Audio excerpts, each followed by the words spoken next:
Excellencies, governors, mayors, and ambassadors, dear participants, ladies and gentlemen, good morning, good afternoon, and good evening from wherever we are connected.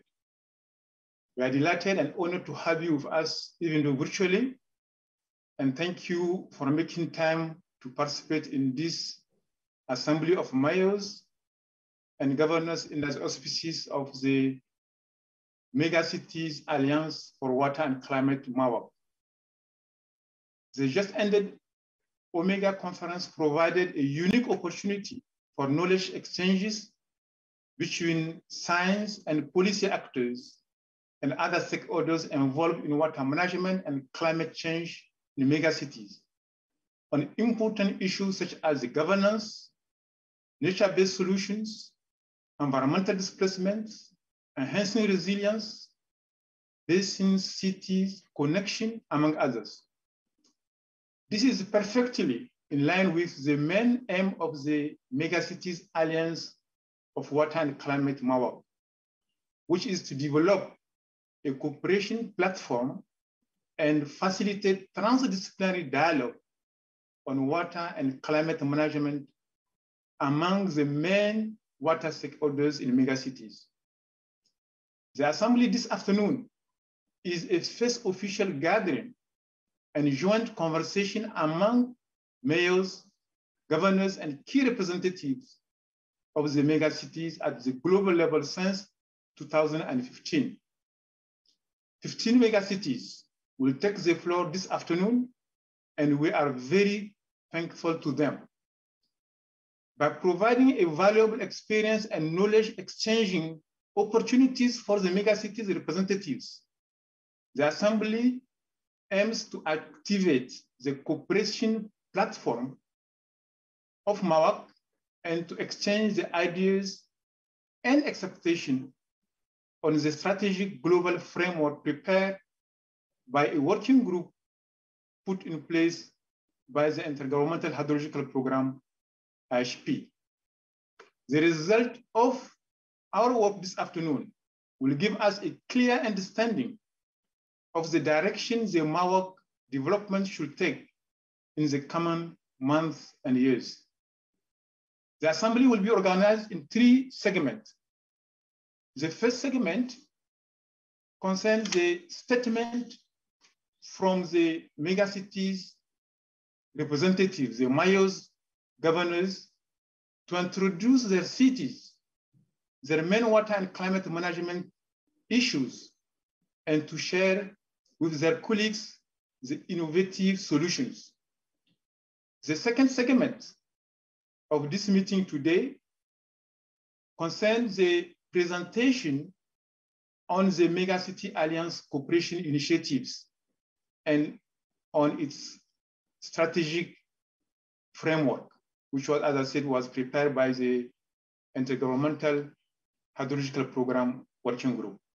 So without further ado, I'm very pleased to invite our Assistant Director General for Natural Science, Dr. Shamila Ner-Bedouel, to moderate the first segment, which is a statement of the governors and mayors of megacities. Shamila, you have the floor. If you can hear me. Can you hear me? Yes? Yes. Thank you very much, Dr. Abu Amani, the Director of the Division of Water Sciences here in UNESCO.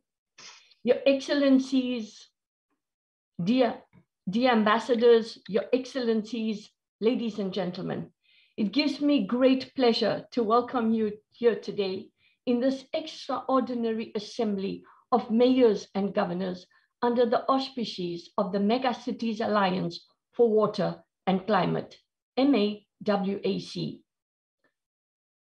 As one of the most important highlights along with this Water 2022 conference, or EauMega 2022, this assembly will be the first official gathering among the mayors and governors of the megacities for this Megacity Alliance for Water and Climate.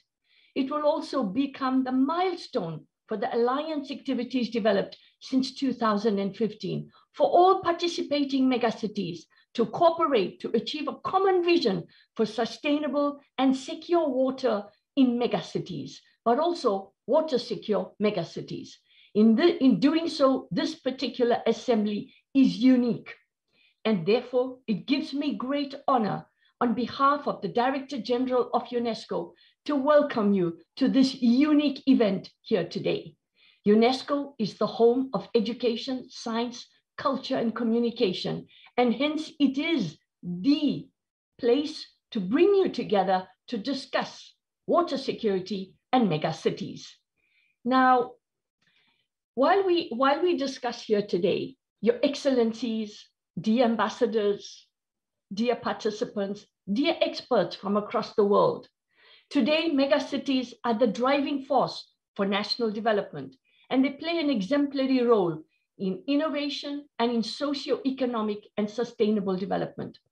With the highly appreciated presence of numerous mayors and governors with us here today and designated officials of megacities, our conversation this afternoon will give life and more importance to the exchange of views to inspire our work in support of the development of this alliance in the coming months and years. We have less than 10 years to 2030. How then do we achieve the SDG 6 and show a water secure world for all and water secure megacities? Our expectation is that the statements shared with us all here today will in particular reveal how the leadership of megacities develop water-driven and climate-responsive policies that contribute to urban resilience, urban prosperity, and to quality of life for all the citizens. Now, dear mayors and governors, each one of you, I will call upon you in alphabetical order, gives me great honor to give you the floor for a short statement or presentation on the challenges you face, the experiences you promote, and the successful initiatives you have undertaken related to water management in the face of climate change. It gives me great pleasure and honor to call upon here Mrs. Cristina Arango, who is the representative CEO of Water and Sewage Company of Bogota in Colombia. You have the floor, Your Excellency. Thank you for joining us here today. Thank you. Thank you very much for the invitation. I am Cristina Arango, and I am the CEO of the Water and Sewage Company of Bogota on behalf of the Mayor of Bogota, Claudia Lopez. Well, we provide water and sewage solutions to around 8 million people without including our neighboring municipalities. We have, please, next slide. We have around 3 main water plants that take water from 2 watersheds and 1 treatment plant. Currently, we are aiming that by 2028, we have another treatment plant that will probably be the 2nd largest in Latin America. The next slide, please. We are expecting that due to climate-related risks, rainfall will increase between 10 and 30%. Also, we will increase the risk of shortage in periods of reduced precipitations. Next slide, please. So what we are doing, we have a strategy that we have called sustainable modernization to tackle all these challenges. And the first main thing that we are doing is that we're measuring and diagnosing all these threats. We're devoting resources to understand the impact of deforestation in the Amazon on water availability in our Chingasa water supply system, that is the main one. Also, we are building a robust hydrometeorological network to count with the required information to update our models. And we are diversifying our set of measuring tools by using bioindicators such as algae and fish to assess water quality in catchment areas. Next slide, please. Additionally, we are mitigating our impact because we are carbon neutral. Between 2019 and 2021, We reduced our emissions in 18%, mainly achieved by energy efficiency that is part of our strategy. Next slide, please. Finally, we are also strengthening the company's adaptation capacity to climate change. We are protecting natural capital critical for water provision and water regulation through land acquisition. We own around 33,000 hectares of land exclusively devoted to ecosystem protection. This has been happening in the company for around 100 years now. That is half the size of Singapore that we own, mainly devoted to ecosystem protection. Also, we are planting around 100,000 trees in the urban area, and we are including green infrastructure in all our projects. Finally, the next slide, please. We are trying to achieve a cultural change in the city. And this is very important.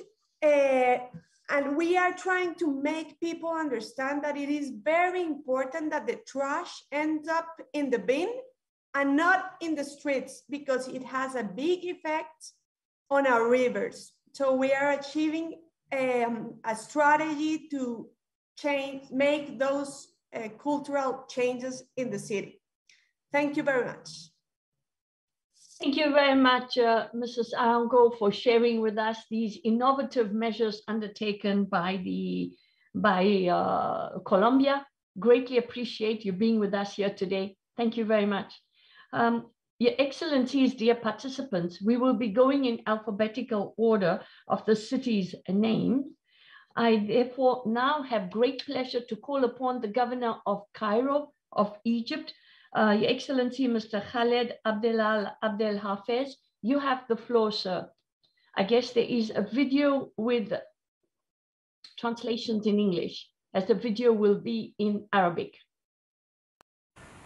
السيدات والسادة الحضور الكرام، إنه لشرف لي أن أشارك في مثل هذا الحدث الدولي الهام، والذي يناقش قضية وموضوعا أصبح أثار اهتمام وبحث من قبل جميع دول العالم، ألا وهو مواجهة التغيرات المناخية وسبل تطوير آليات جديدة لإدارة الموارد المائية. وبصفتي محافظا للقاهرة والتي تعد من أكبر عواصم قارة أفريقيا،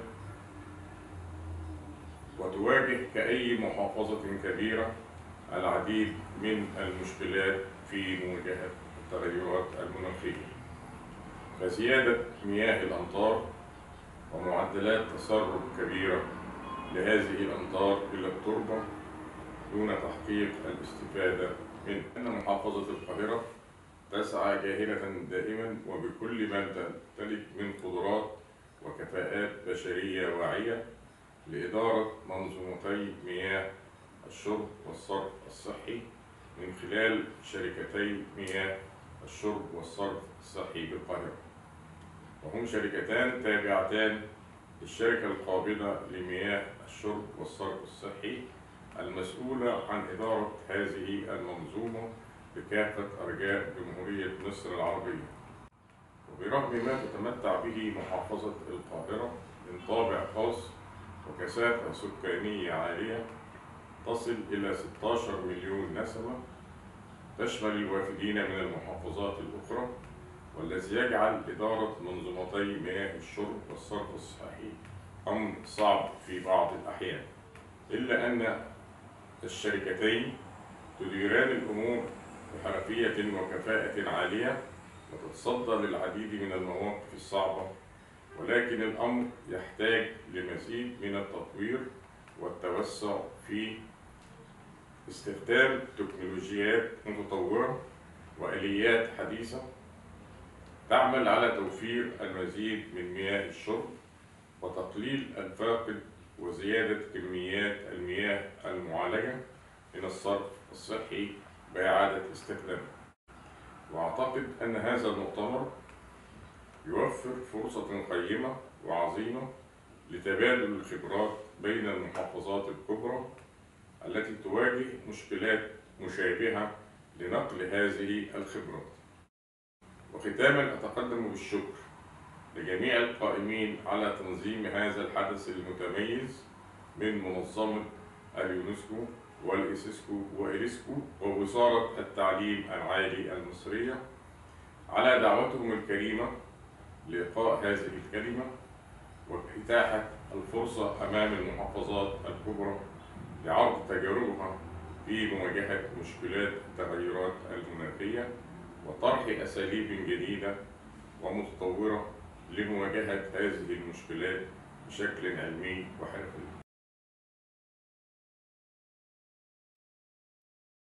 Thank you very much, Your Excellency.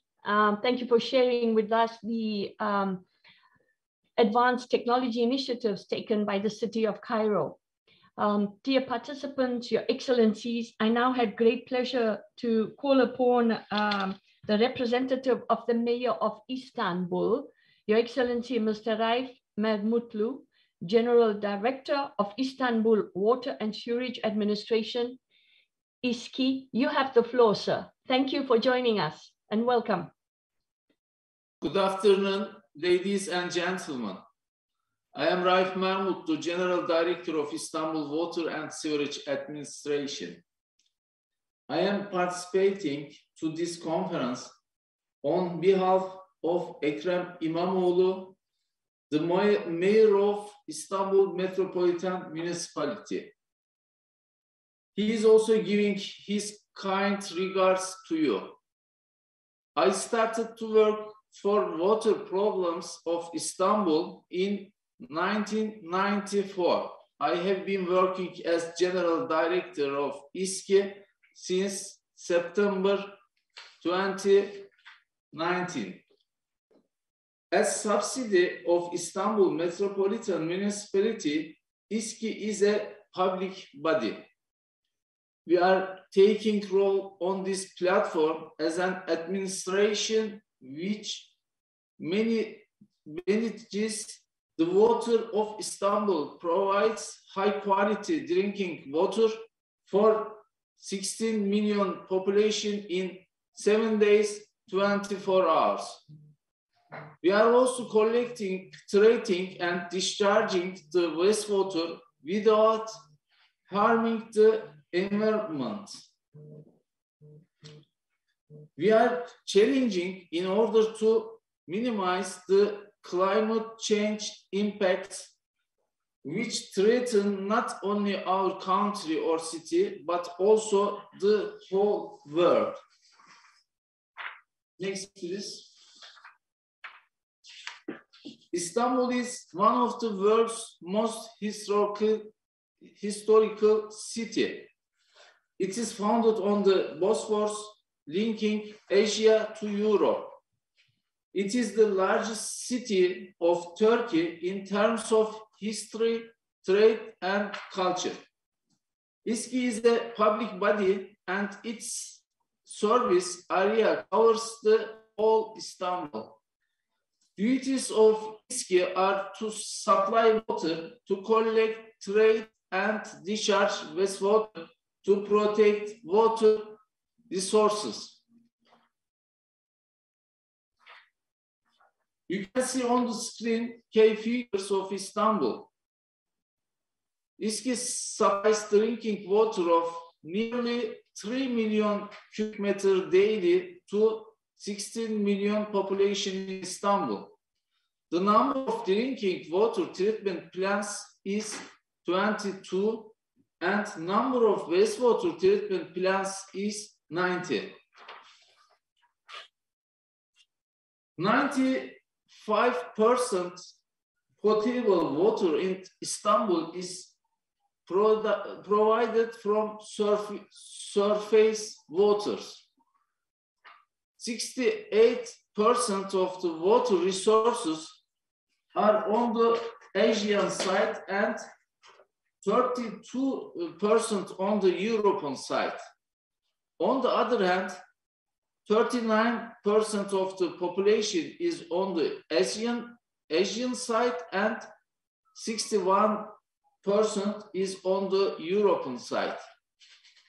For this reason, we are transferring water from Asia to Europe side by water tunnel and for pipelines under Bosphorus. Next, please. We are now at the preparation stage of ISKI master plan that also covers the issues of climate change. The targets of ISKI master plan, such as identifying the potential impacts of climate change and actions for climate adaptation for the year of 2053 can be seen at the slide. Next, please. Melen River, which is 189 kilometer in the east of Istanbul, was decided as a water source for Istanbul. This Melen project has been developed to meet long-term water demand of Istanbul. With this Melen system, 1 dam, 3 steel pipelines, and 3 pumping stations have been constructed. And with Melen system, the huge amount of water has been transferred from Asian side to European side by water tunnel under the Bosphorus. Next, please.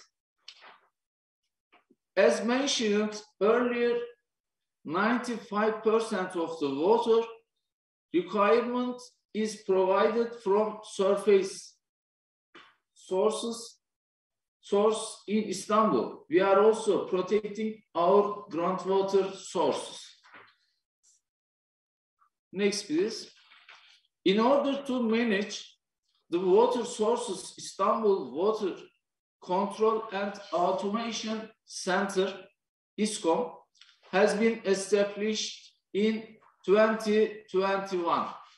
In ISKOM, the software automations and technologies are centrally monitored and controlled in real time for the efficient water management.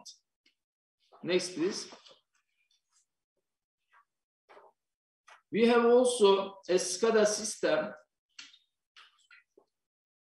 at ISKOM that is used to measure the water level in dams, to instantly detect and repair the possible breakdown, to monitor and evaluate the level, pressure, and flow rates in dams, treatment plants, main transmission lines, pumping stations, and water storage tanks.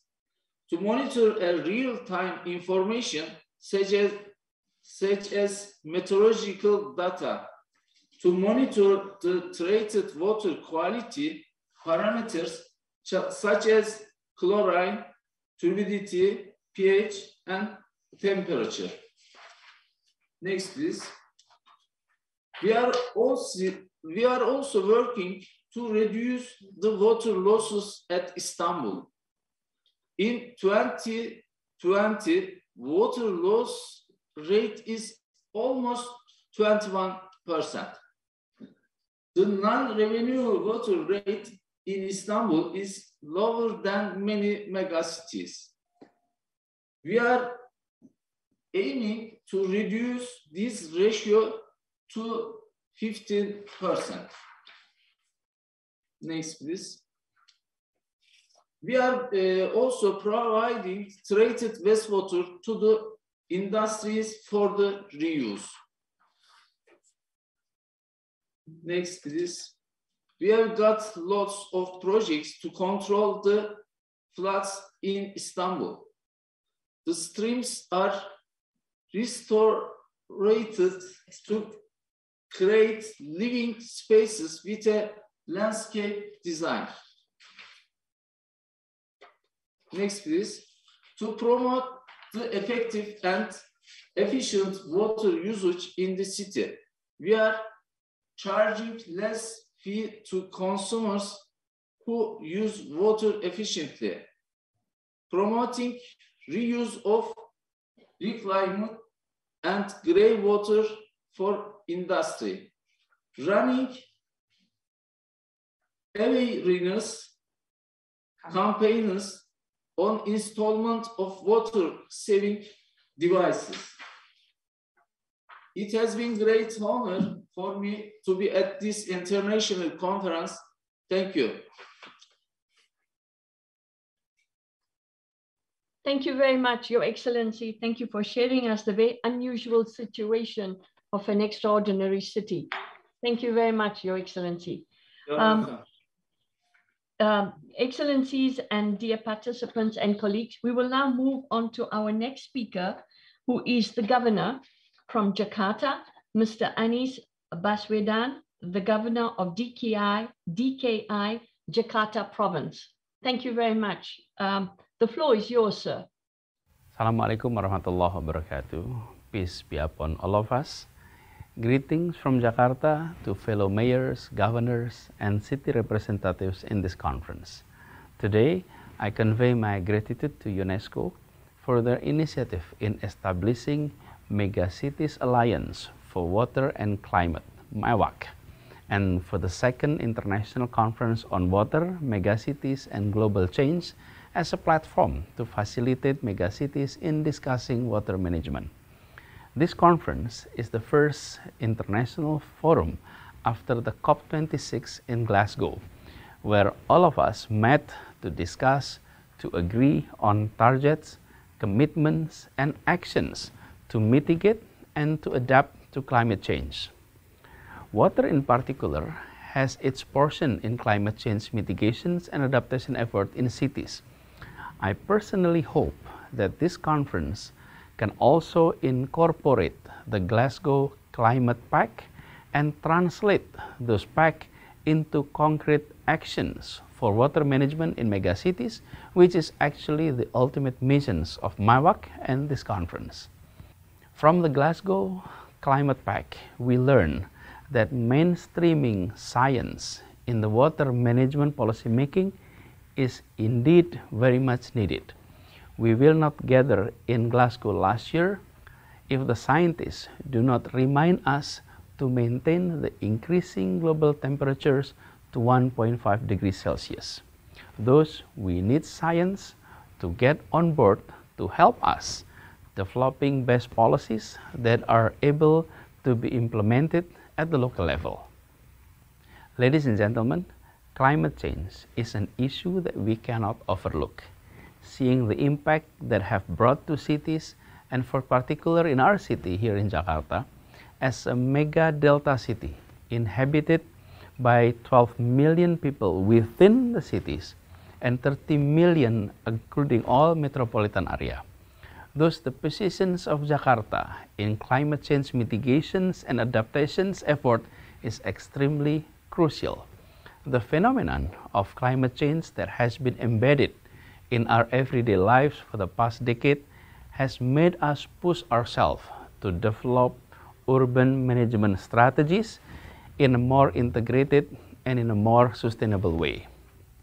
In relation to water management, reflecting from our experience here in Jakarta, there are at least 3 challenges in water management in times of climate change.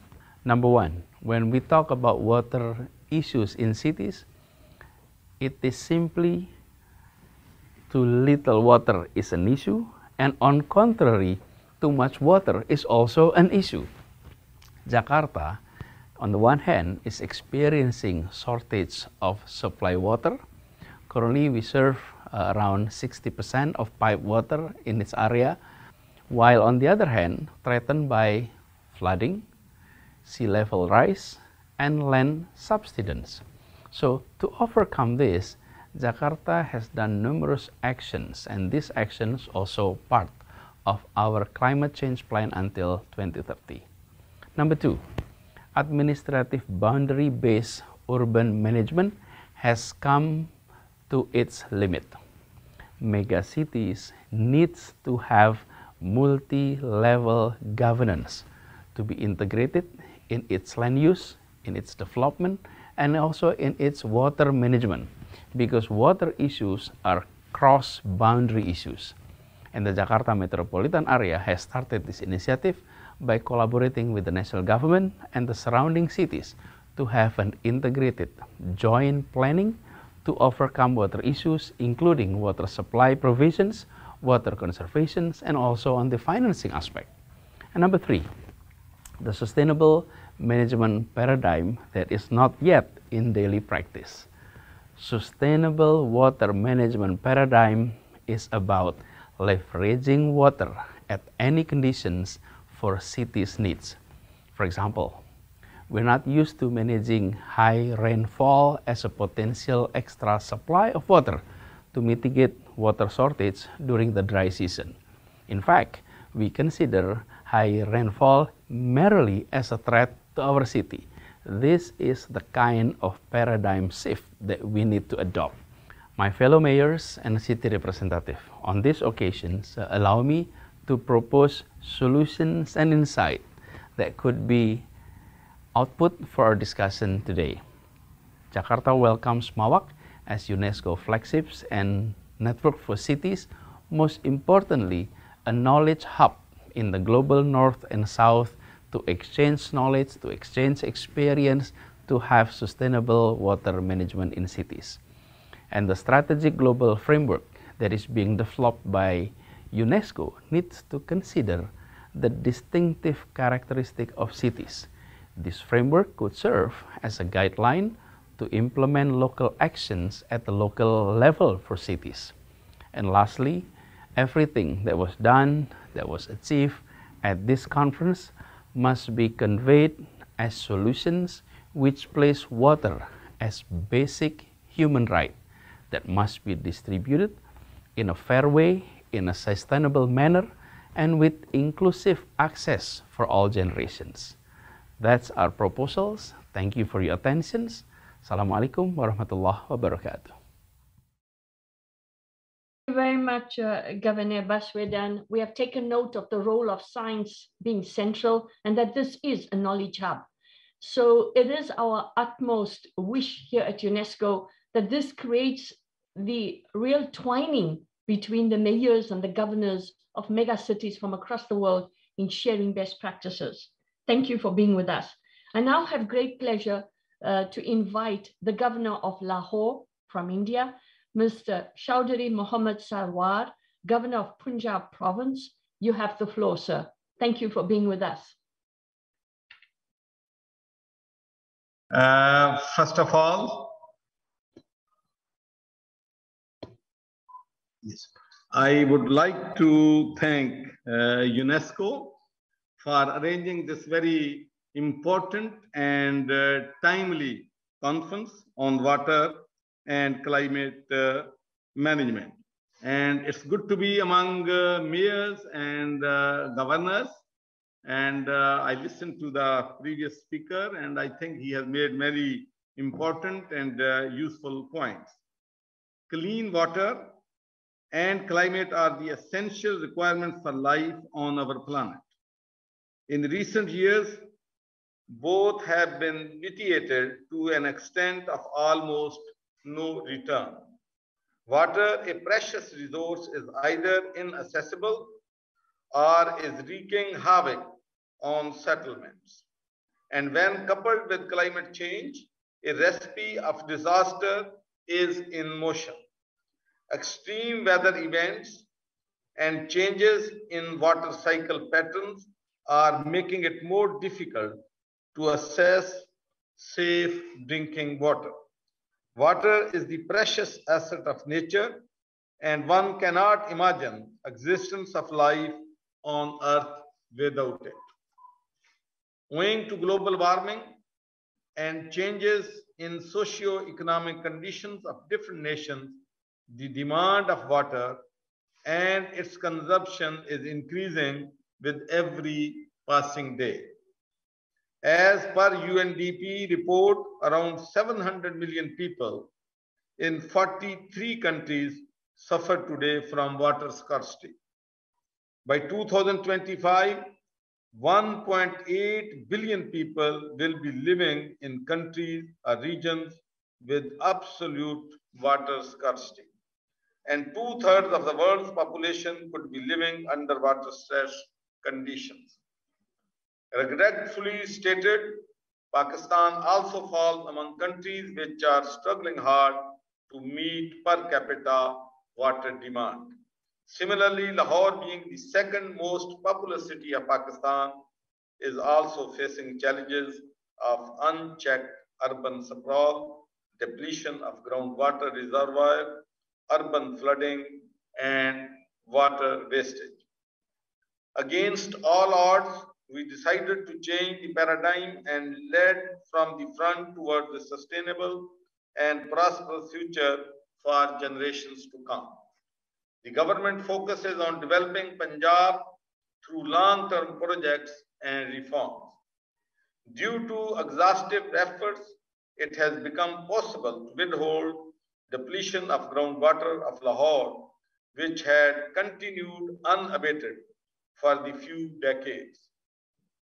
The government is determined to develop alternate resource of water for sustainable supply of water to future generations, and the first project in this regard will be on ground in the very near future. Stormwater storage tanks are being practiced worldwide and especially in developing countries to mitigate abrupt flash floods and to promote its reuse. Government of Punjab has established a stormwater storage tank at Lawrence Road, Lahore. Since its development, it has not only mitigated the urban flooding, but stored stormwater is made available for horticulture. It gives me immense pleasure to mention that the construction of other stormwater storage tanks are underway in Lahore. Further game changer project like of water meters at every household in Lahore will incentivize water conservation and will help to meet the goals related to judicious water management. Among other contemporaneous steps, preservation of groundwater through construction of ablution tanks at various mosques, car wash recycling facilities, and last but not the least, levying of aquifer charges fall under those paramount initiatives which laid the foundation of the culture of water conservation and water reuse. Lahore is seeing urban afforestation on a massive scale for the first time in its history. Cloth bags are being used instead of detrimental single-use plastic bags. A comprehensive master plan of Lahore is being developed with special focus on future challenges emerging from climate change.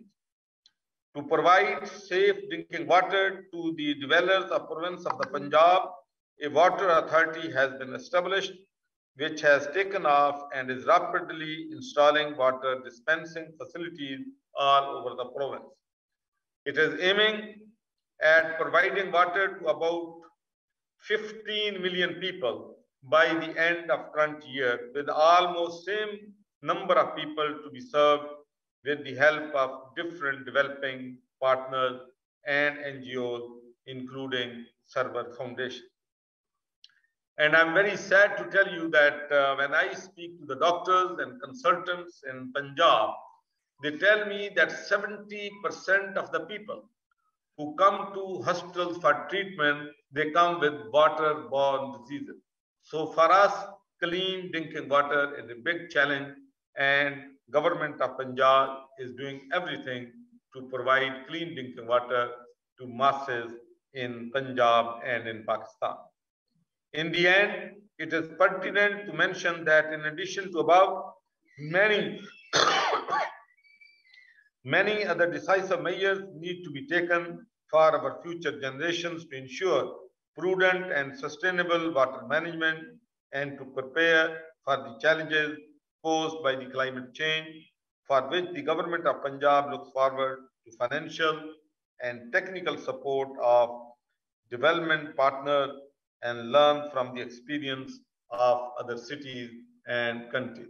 And in the end, I would like to thank the organizer for arranging this very important conference, and I wish everybody the best, and I hope and wish that working together, we will be able to meet the challenges which are posed by the scarcity of water and climate change. Thank you very much. Thank you very much, Your Excellency. Thank you for joining us here today. And we have taken note of how groundwater is being managed and used as an alternative water source. We'll be making a summary at the end, and I would really dearly wish that we promote this twining in sharing of knowledge and scientific data and how science can influence policies for countries as they access alternative drinking water supplies to ensure that every city becomes a water resilient city for the future, because we see demographic growth and we see movement towards cities. So what would be the role of mayors in predicting the water for the future and for future of cities? So thank you for joining us here today. And I'm sure we have a number of, we'll have some discussions among all the distinguished mayors and governors to share experiences. So thank you. I'd like to move on now to our dear colleague, Mrs. Pamela Bravo, who is the representative and deputy manager of Environment Strategy, Climate Change of Lima Municipal Government. So we're moving across the world now to Peru. Thank you, ma'am, for joining us, and the floor is yours. Reciban un cordial saludo desde Lima, de parte de nuestro alcalde, Jorge Muñoz. Soy Pamela Bravo, subgerenta de Estrategia Ambiental y Cambio Climático de la Municipalidad Metropolitana de Lima. Les agradecemos por la invitación de participar en la Asamblea de Alcaldes y Gobernadores propiciada por la UNESCO, bajo los auspicios de la Alianza de Megaciudades por el Agua y el Clima. Un evento muy importante en el cual estamos poniendo en práctica el Objetivo de Desarrollo Sostenible 17, que pone el valor de las alianzas estratégicas para el desarrollo sostenible. También el Objetivo de Desarrollo Sostenible 6, que apuesta por un mejor manejo del agua, así como el ODS 3, que busca impulsar una acción más ambiciosa por parte de todos y de todas, para hacerle frente a los desafíos del cambio climático. Como respuesta, quiero compartirles las experiencias que venimos implementando desde la Municipalidad Metropolitana de Lima para asegurar la mitigación y resiliencia frente a la crisis climática y el cuidado de los recursos hídricos. Una de las principales es el Plan Local de Cambio Climático de la provincia de Lima, que va del 2021 al 2030. Una estrategia metropolitana clave para el desarrollo sostenible de la ciudad, el cual fue aprobado en junio de 2021. El plan está conformado por 144 acciones de mitigación, adaptación y gobernanza, organizadas en 9 diferentes estrategias, que comprometen a la ciudad de Lima para reducir las emisiones de gases de efecto invernadero e incrementar las capacidades de adaptación de la ciudad ante posibles peligros climáticos, teniendo en cuenta la protección de los más vulnerables mediante un enfoque de inclusión social. Con esto, la ciudad de Lima se alinea al Acuerdo de París, la Ley Marco sobre Cambio Climático y su reglamento, normas peruanas, todo ello sumado a la visión de ser una ciudad carbono neutral y resiliente al 2050. Como parte de las acciones de nuestro plan, también tenemos el Plan Maestro del Centro Histórico de Lima al 2025, el cual incluye un interesante paquete de proyectos orientados a la sostenibilidad, entre ellos el Proyecto Especial Paisajístico Rímac, una iniciativa en proceso de ser implementada con la finalidad de recuperar parte importante de la franja marginal del río Rímac, facilitar su acceso a los ciudadanos y contribuir a la recuperación de espacio público que tanta falta hace a nuestra ciudad. También mencionarles que como Municipalidad de Lima participamos del Consejo de Recursos Hídricos de Cuenca Interregional Chillón, Rímac y Lurín, Chirilú, como se le conoce, un espacio de trabajo conformado por las y los diferentes actores que participan de la gestión del agua en la ciudad, de las cuales algunas de ellas me acompañan en esta adhesión, como son el Servicio de Agua Potable y Saneamiento SEDAPAL, la Autoridad Nacional del Agua y la Universidad Nacional Federico Villarreal, esta última representando a la academia. En este sentido, felicitamos esta cooperación entre ciudades y nos sumamos a seguir intercambiando iniciativas y fortalecer lazos que nos permitan unir esfuerzos para enfrentar juntos los desafíos globales y locales provenientes del cambio climático, enfatizando la protección de recursos naturales tan importantes para la sobrevivencia humana y la biodiversidad, así como lo es el agua. Gracias. Man, thank you very much.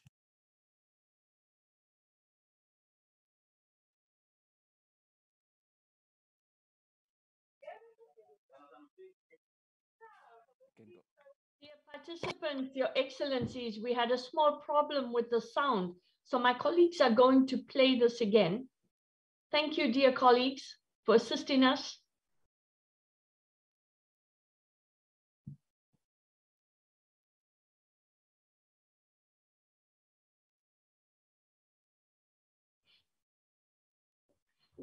I guess these are the challenges we face, not just the cities, but also with online meetings. So please bear with us for a few seconds.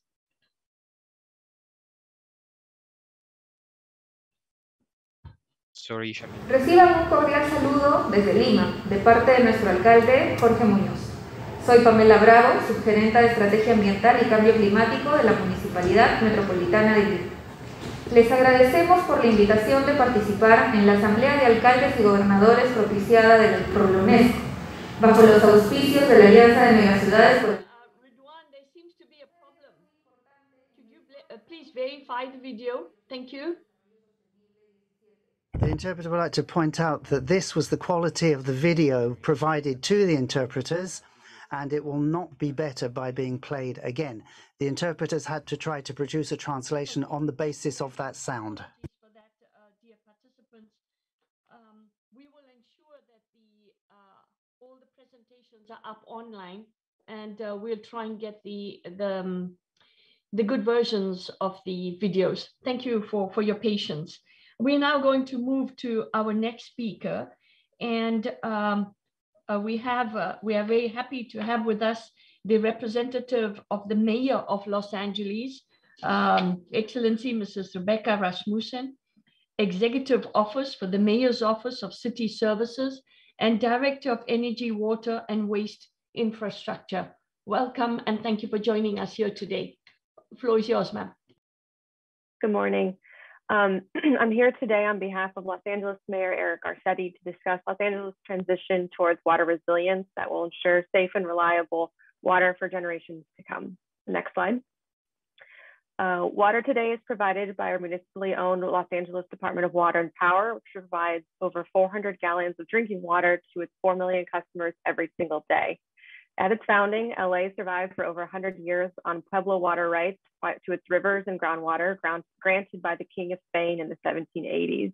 However, it was very early on recognized that that would not be sufficient water for the expanding population that we have.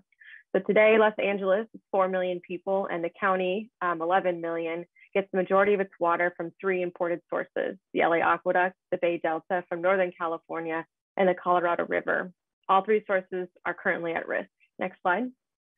The most recent and historic drought laid bare our vulnerabilities in water management in California. Here we see Governor Brown participating in an annual snow survey in 2014 and the exact spot in a normal year. Climate scientists predict that these dry spells will be longer and more frequent, and we are in fact already in another drought here in Los Angeles, with our reservoirs currently at 30 to 50% capacity. Additionally, warming springs throughout the year have made it so our snow that we do get does melt faster with less runoff throughout the year, meaning we need to adjust our water supply for the remainder of the year. Next slide. Another challenge is the sheer amount of energy used to treat and transport water, and the climate impacts of these actions should not be overlooked. The water-energy relationship is especially important in California, where roughly 20% of our statewide electricity and 30% of non-power plant natural gas is consumed to move, treat, and heat water. This is a clear driver for why focusing on local water will make sense. Next slide. Additionally, climate is not our only threat. Next slide. Each of our imported water supplies crosses a major fault line, and we need water available here for resilience should there be an earthquake. Excuse me, Mayor, I think you requested them to move on to the next slide. Yes. Thank you. So, and then one more. Great. So all of these challenges led the mayor to set the most ambitious local water goal for any big city in the US. In our sustainable city plan, which we call the Green New Deal, the mayor set a target to source 70% of our water locally by 2035. Currently, only about 13% of our water is sourced locally. This will be made up from 4 main sources: water conservation and energy and efficiency, stormwater capture, recycled water, groundwater remediation. Next slide. LA has been working on water conservation for a while. LA uses the same amount of water as it did 40 years ago with an additional 1 million people today. This graph shows our gallons per capita per day. During the previous drought, the mayor set the target for all Angelinos to reduce our GPCD by 20% by 2017. We met and largely maintained this throughout after the drought, and we're currently working to meet our next water target of a 25% reduction. More than 50% of our water is currently used outdoors. So we're pushing to remove turf where it's no longer needed, where people are not using it for recreational purposes. And that'll be a main driver of our outside water conservation. Next slide. Recycled water, aside from conservation, LA plans to recycle 100% of its wastewater by 2035. LA has 4 reclamation plants managed by our sanitation department, which we currently recycle about 40% of for beneficial reuse. Our most ambitious is going to be our Hyperion water reclamation plant, which treats an average of 262 million gallons per day, which is over 80% of the city's wastewater. Upgrading this plant to full beneficial reuse will increase LA's total recycled water supply from 2% to 30%. Next slide. Once we have the water recycled, however, our biggest challenge will be moving it from the end of these pipelines up to the top again so that it can flow through the city. This is a plan called Operation Next that's managed by our Los Angeles Department of Water and Power. This will be a big engineering undertaking with that'll last likely till the 2040s and 50s. Next slide. And despite what you might think, it does rain in Los Angeles, and the stormwater is another key local water source. Shown here are 4 main water areas in the city and our expected stormwater capacity in each area. Our main issue with stormwater is its pollution that we have that runs not only into the rivers, but then into the ocean as well.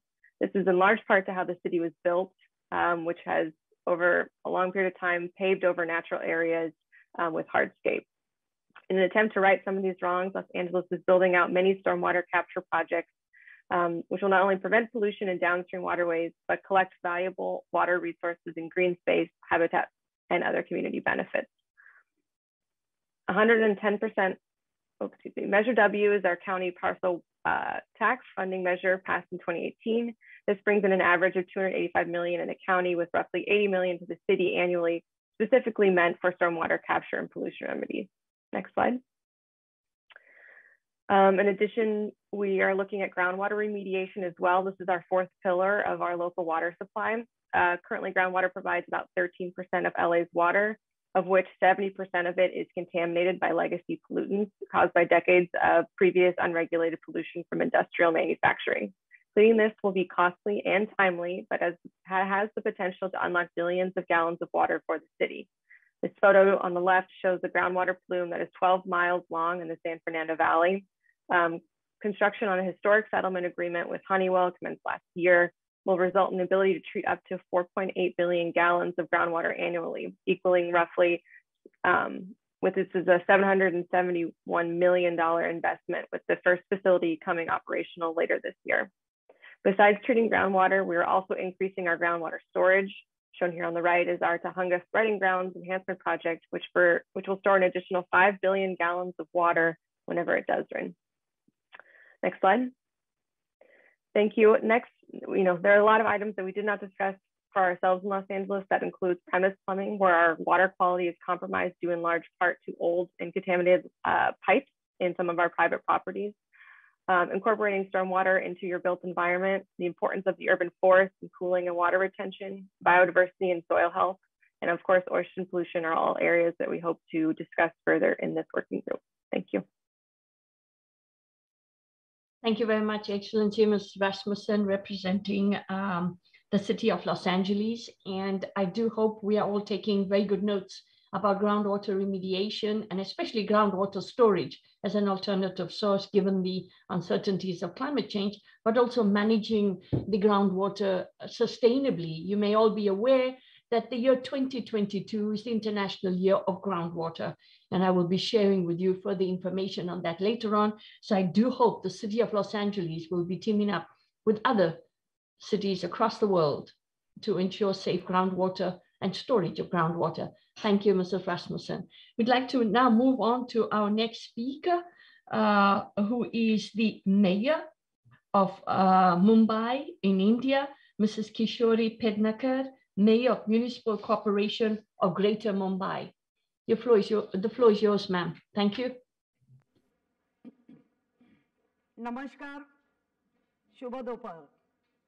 प्रतिष्ठित देवी और सज्जनों, महापौर की प्रतिष्ठित सभा में भाग लेने के लिए मुझे आमंत्रित करने के लिए मैं यूनेस्को और जल, मेगा सिटीज और वैश्विक परिवर्तन पर दूसरे अंतर्राष्ट्रीय सम्मेलन की आयोजक की मैं आभारी हूँ। मुंबई 12.8 मिलियन की आबादी है। 26 करोड़ 650 व्यक्ति प्रति वर्ग किलोमीटर की घनत्व के साथ भारत की वित्तीय राजधानी है। 56% आबादी की झुग्गी बस्तियों में रहती है। मुंबई महानगर पालिका द्वारा नियंत्रित क्षेत्र लगभग 483 वर्ग किलोमीटर है। प्रशासन की आसानी के लिए शहर को प्रत्येक वार्ड में स्थानीय कार्यालय के साथ 24 वार्ड के विभाजित किया गया है। वे महानगर पालिका कार्यों के दिन प्रतिदिन के संचालन और मेंटेनेंस को संभालते हैं। सरकार द्वारा नियुक्त महानगर पालिका आयुक्त शहर का प्रबंधन करता है और मेयर के नेतृत्व में निर्वाचित सदस्यों के सक्रिय भागीदारी के साथ सभी नागरिक अनिवार्य कर्तव्य के लिए जिम्मेदार है। जल आपूर्ति और सीवरेज का प्रबंध महानगर पालिका एक अनिवार्य कार्य है। 4500 MLD की मांग के मुकाबले मुंबई में कुल जलापूर्ति 3850 मिलियन लीटर प्रतिदिन MLD इसको कहते हैं। जलापूर्ति की योजना, कार्यान्वयन, संचालन और मेंटेनेंस की पूरी प्रक्रिया की निगरानी महानगर पालिका आयुक्त द्वारा की जाती है। महानगर पालिका के सदस्यों के और निर्वाचित सदस्यों की भागीदारी एक महत्वपूर्ण भूमिका निभाती है और इसे बड़े पैमाने पे वार्ड स्तर के साथ साथ बजटीय समर्थन स्तर पर प्राप्त किया जाता है।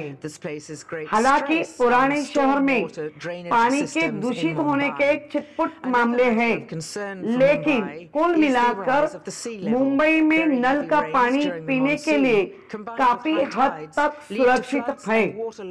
मुंबई अक्सर भीषण तूफानों की घटनाओं का शिकार होती है। भारी बारिश और बाढ़ के विनाशकारी प्रभाव को कम करने के लिए एक प्रमुख अभ्यास में मानसून से पहले सभी नालों Mumbai has joined the C40 Cities Climate Change Leadership Group. The member cities of C40 are fighting climate change and driving urban action to reduce greenhouse gas emissions and climate risks. It is our hope that the Megacities Alliance will look into these and other related problems and will find solutions for them. The government of Mumbai and its people are looking forward to actively participating in the activities of the Megacities Alliance. We will share our experience with other cities and learn from theirs to achieve common good for all in the years ahead. Thank you very much for your kind attention. Jai Hind. Thank you very much, Your Excellency, Mayor of Mumbai, Mrs. Kishori Pednekar. We have taken note of water stress and especially drainage in cities, but also how to reduce emissions and probably linking this with water management. Thank you very much. We now move to our next speaker on our list, and we have the confirmation now of the representative speaking on behalf of the New York Department of Design and Construction, Mr. Eric McFarlane, Deputy Commissioner of New York Department of Design and Construction. You have the floor, sir. Thank you for joining us today. Thank you.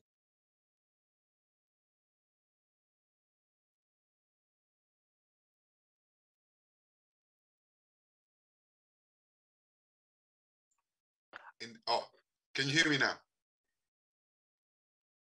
Hello? Yes? Yeah. Okay. We can hear you. Please go ahead, sir. Okay, go ahead. So I was saying greetings to all participants, mayors, governors, and thank you, UNESCO, for putting this on. The city of New York is a coastal city. Next slide, please. With 520 miles of waterfront, about 837 kilometers. The city critical infrastructure assets within the projected sea level rise flooding zone directly affect the quality of life issues for all residents. As vividly demonstrated during several significant Atlantic hurricanes during the past 9 years, the combination of sea level rise and global warming have resulted in devastating storm surges, putting at risk life, private properties, and critical municipal assets. Since 2012, 4 hurricanes, in particular, Sandy, Maria, Harvey, and Ida, have demonstrated to the public at large and political decision makers what scientists have been predicting for past decades. Next slide, please. This is a list of the critical infrastructure assets of New York City. These assets are the ones that provide quality of life for the residents of New York City. And these are the assets that we are trying to protect with all the measures that we are considering. During the past, in particular, Sandy, some of these things were affected. For example, subways were shut down, the bridge and tunnel were closed, the wastewater treatment had issues, and of course, so that is very important to actually protect these assets. Next slide, please. So as I mentioned, there are 4 particular, during the past 9 years, we were hit with 4 tropical hurricane, Atlantic hurricane in New York City. The more recent one occurred last September, and the issue there was the fact that the hurricane itself started in the south of the United States, in the Gulf Coast. And as it reached New York, it was classified as a tropical storm depression. Unfortunately, the intensity of the rainfall was such that it overwhelmed the drainage system of low-level areas, or a major part of the city. For the first time in history, the National Water Service declared a flash flood emergency for the city. Unfortunately, 13 people lost their life in New York City.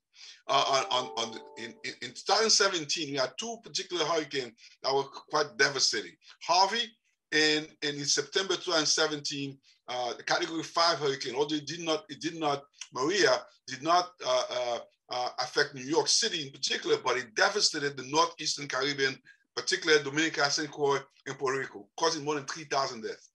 And the one, actually, the storm that actually everybody paid attention to when it happened was Superstorm Sandy. In October 2012, the Superstorm Sandy devastated New York City and the entire Northeast, causing more than 43 deaths. Next slide, please.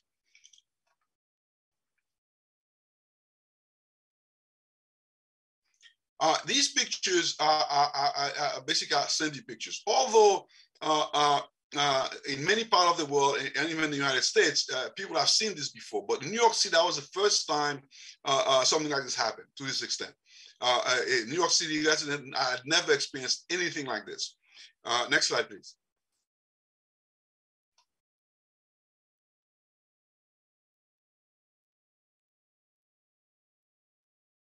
Next slide.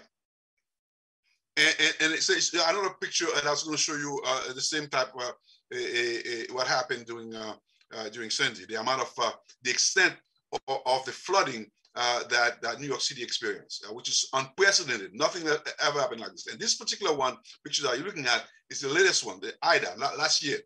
Here, as I said, the hurricane was classified as a tropical storm, post-tropical storm, when it reached New York City. And of course, the drainage system, the intensity of the rainfall could not be handled by the sewer system that we have of New York City. So in total, that particular storm, starting from the south of the United States all the way to New York City, caused more than $65 billion of damage, about 115 deaths. Next slide, please.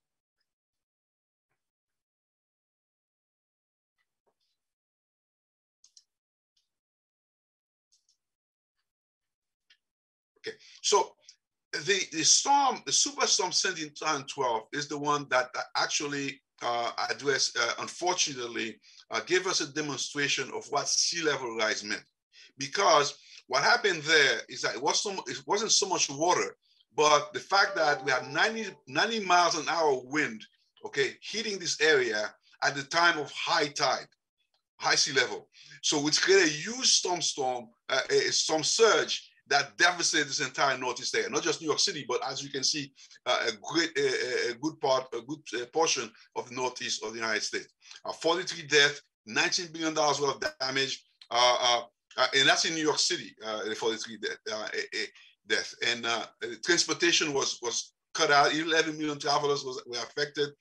2 million people were without power, and of course, 90,000 buildings were inundated. Next slide, please.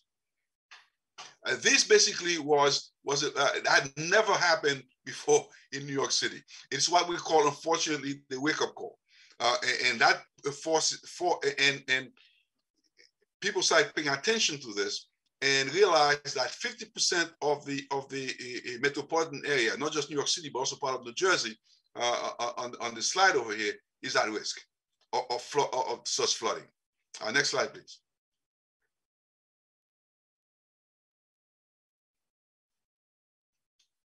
And in addition to this, it is predicted in the floodplain area, the population and the amount of building, resident jobs is going to increase, almost double the amount of residents. So by 2100, it's predicted that it will be over 171,000 buildings. More than 1.2 million New Yorkers will live in the floodplain. Next slide, please. So as our climate changes, the intensity and impact of major storm would likely increase. By 2050, a Sandy-like storm could cause $90 billion in damage and economic loss, nearly 5 times Sandy's impact. This increase is due to projected sea level rise and increasing intensity of Atlantic storms. Next slide, please.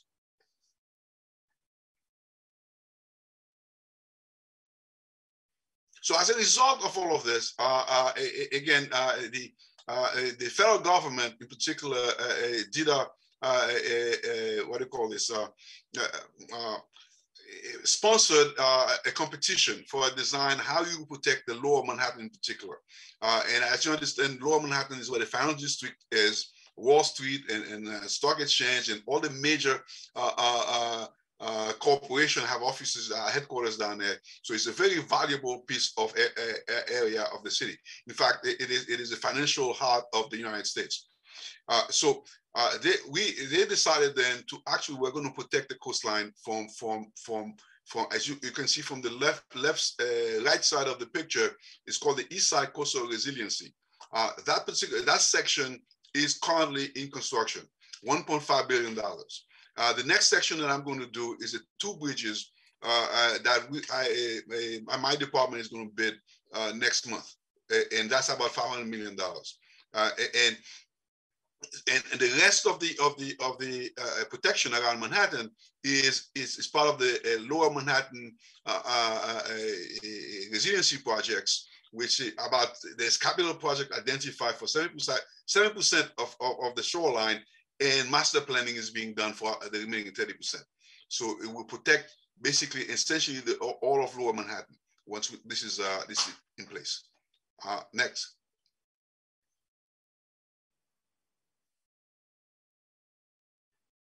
So, so the mayor's office put out sponsored a report, a study, and produced a report. It's called "A New Normal: Combating Storm-Related Extreme Weather in New York City," and they came to certain conclusion or takeaways.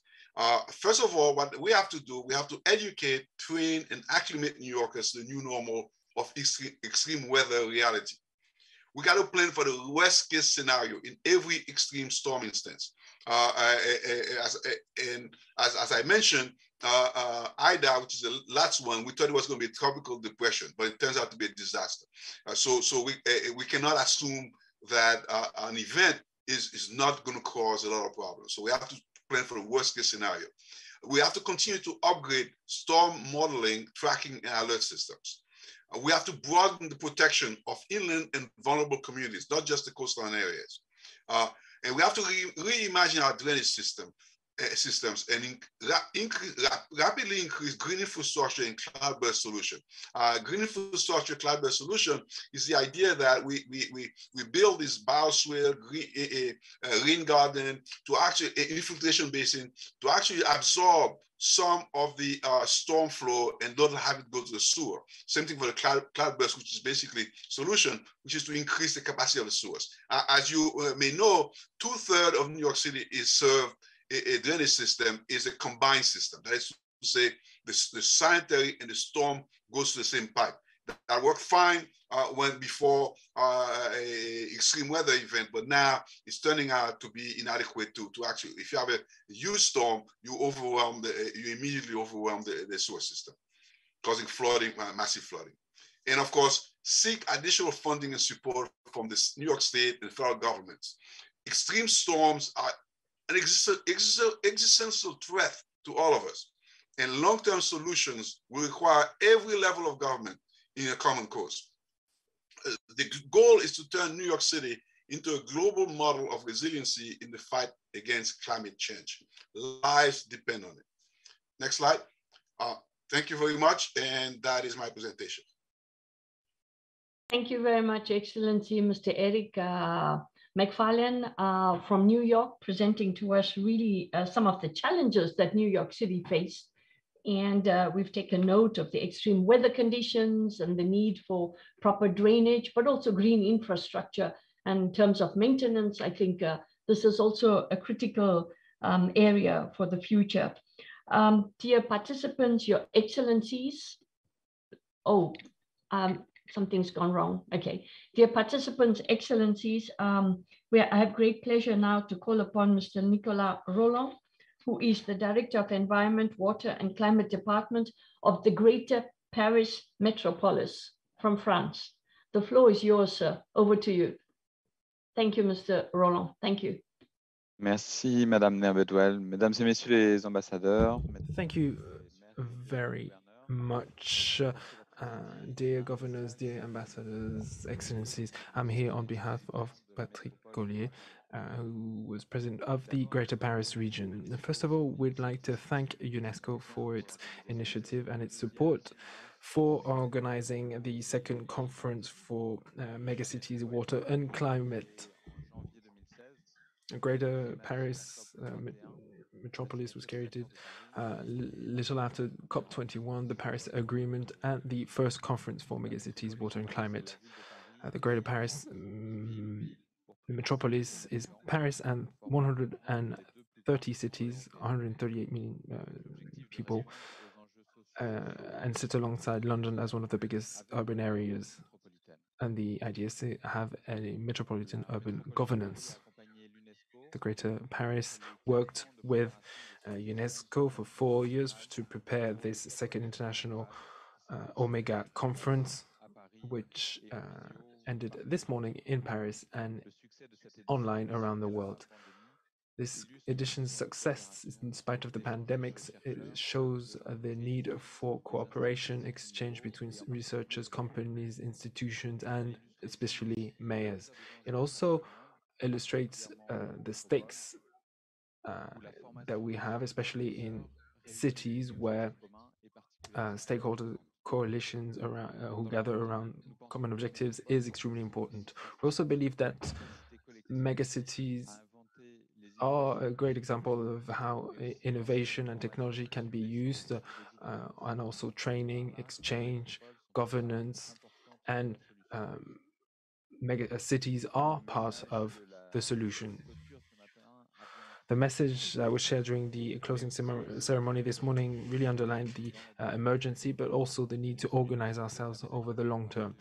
UNESCO suggested that the Greater Paris Area may become a member of MAWaC, and this invitation is in line with what we've been doing since 2016 in terms of flood resilience, protection of the rivers, depollution of the land, better water management, and protection of the quality of the water, including to prepare for the Paris 2024 Olympics. Work we've been doing on our territory, which is very dense, but also in cooperation with the rural area around Paris, in order to show solidarity with the region. We are aware of the emergency, and even more so after two major floods in Paris in 2016 and 2018, which have generated over 1 billion euros in damage. With climate change, great cities, including Paris, will face more floods in the years to come, just like they happened in Germany and Belgium recently, and also water scarcity, which will have an impact on energy resources and the ecological transition we're going through. We need to show solidarity and work together and with researchers. As president of the Greater Paris region, Patrick is delighted that the Greater Paris region will join the MAWaC network.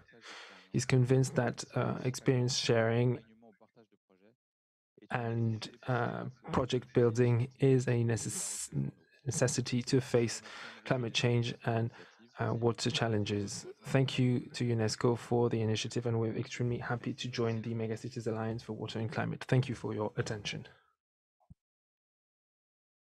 Thank you very much, Monsieur Roland. Je vous remercie beaucoup pour que Paris puisse nous joindre à nous-mêmes, à cette alliance. Merci beaucoup d'être avec nous aujourd'hui. We're extremely glad to welcome Paris in this alliance. Thank you for being with us today.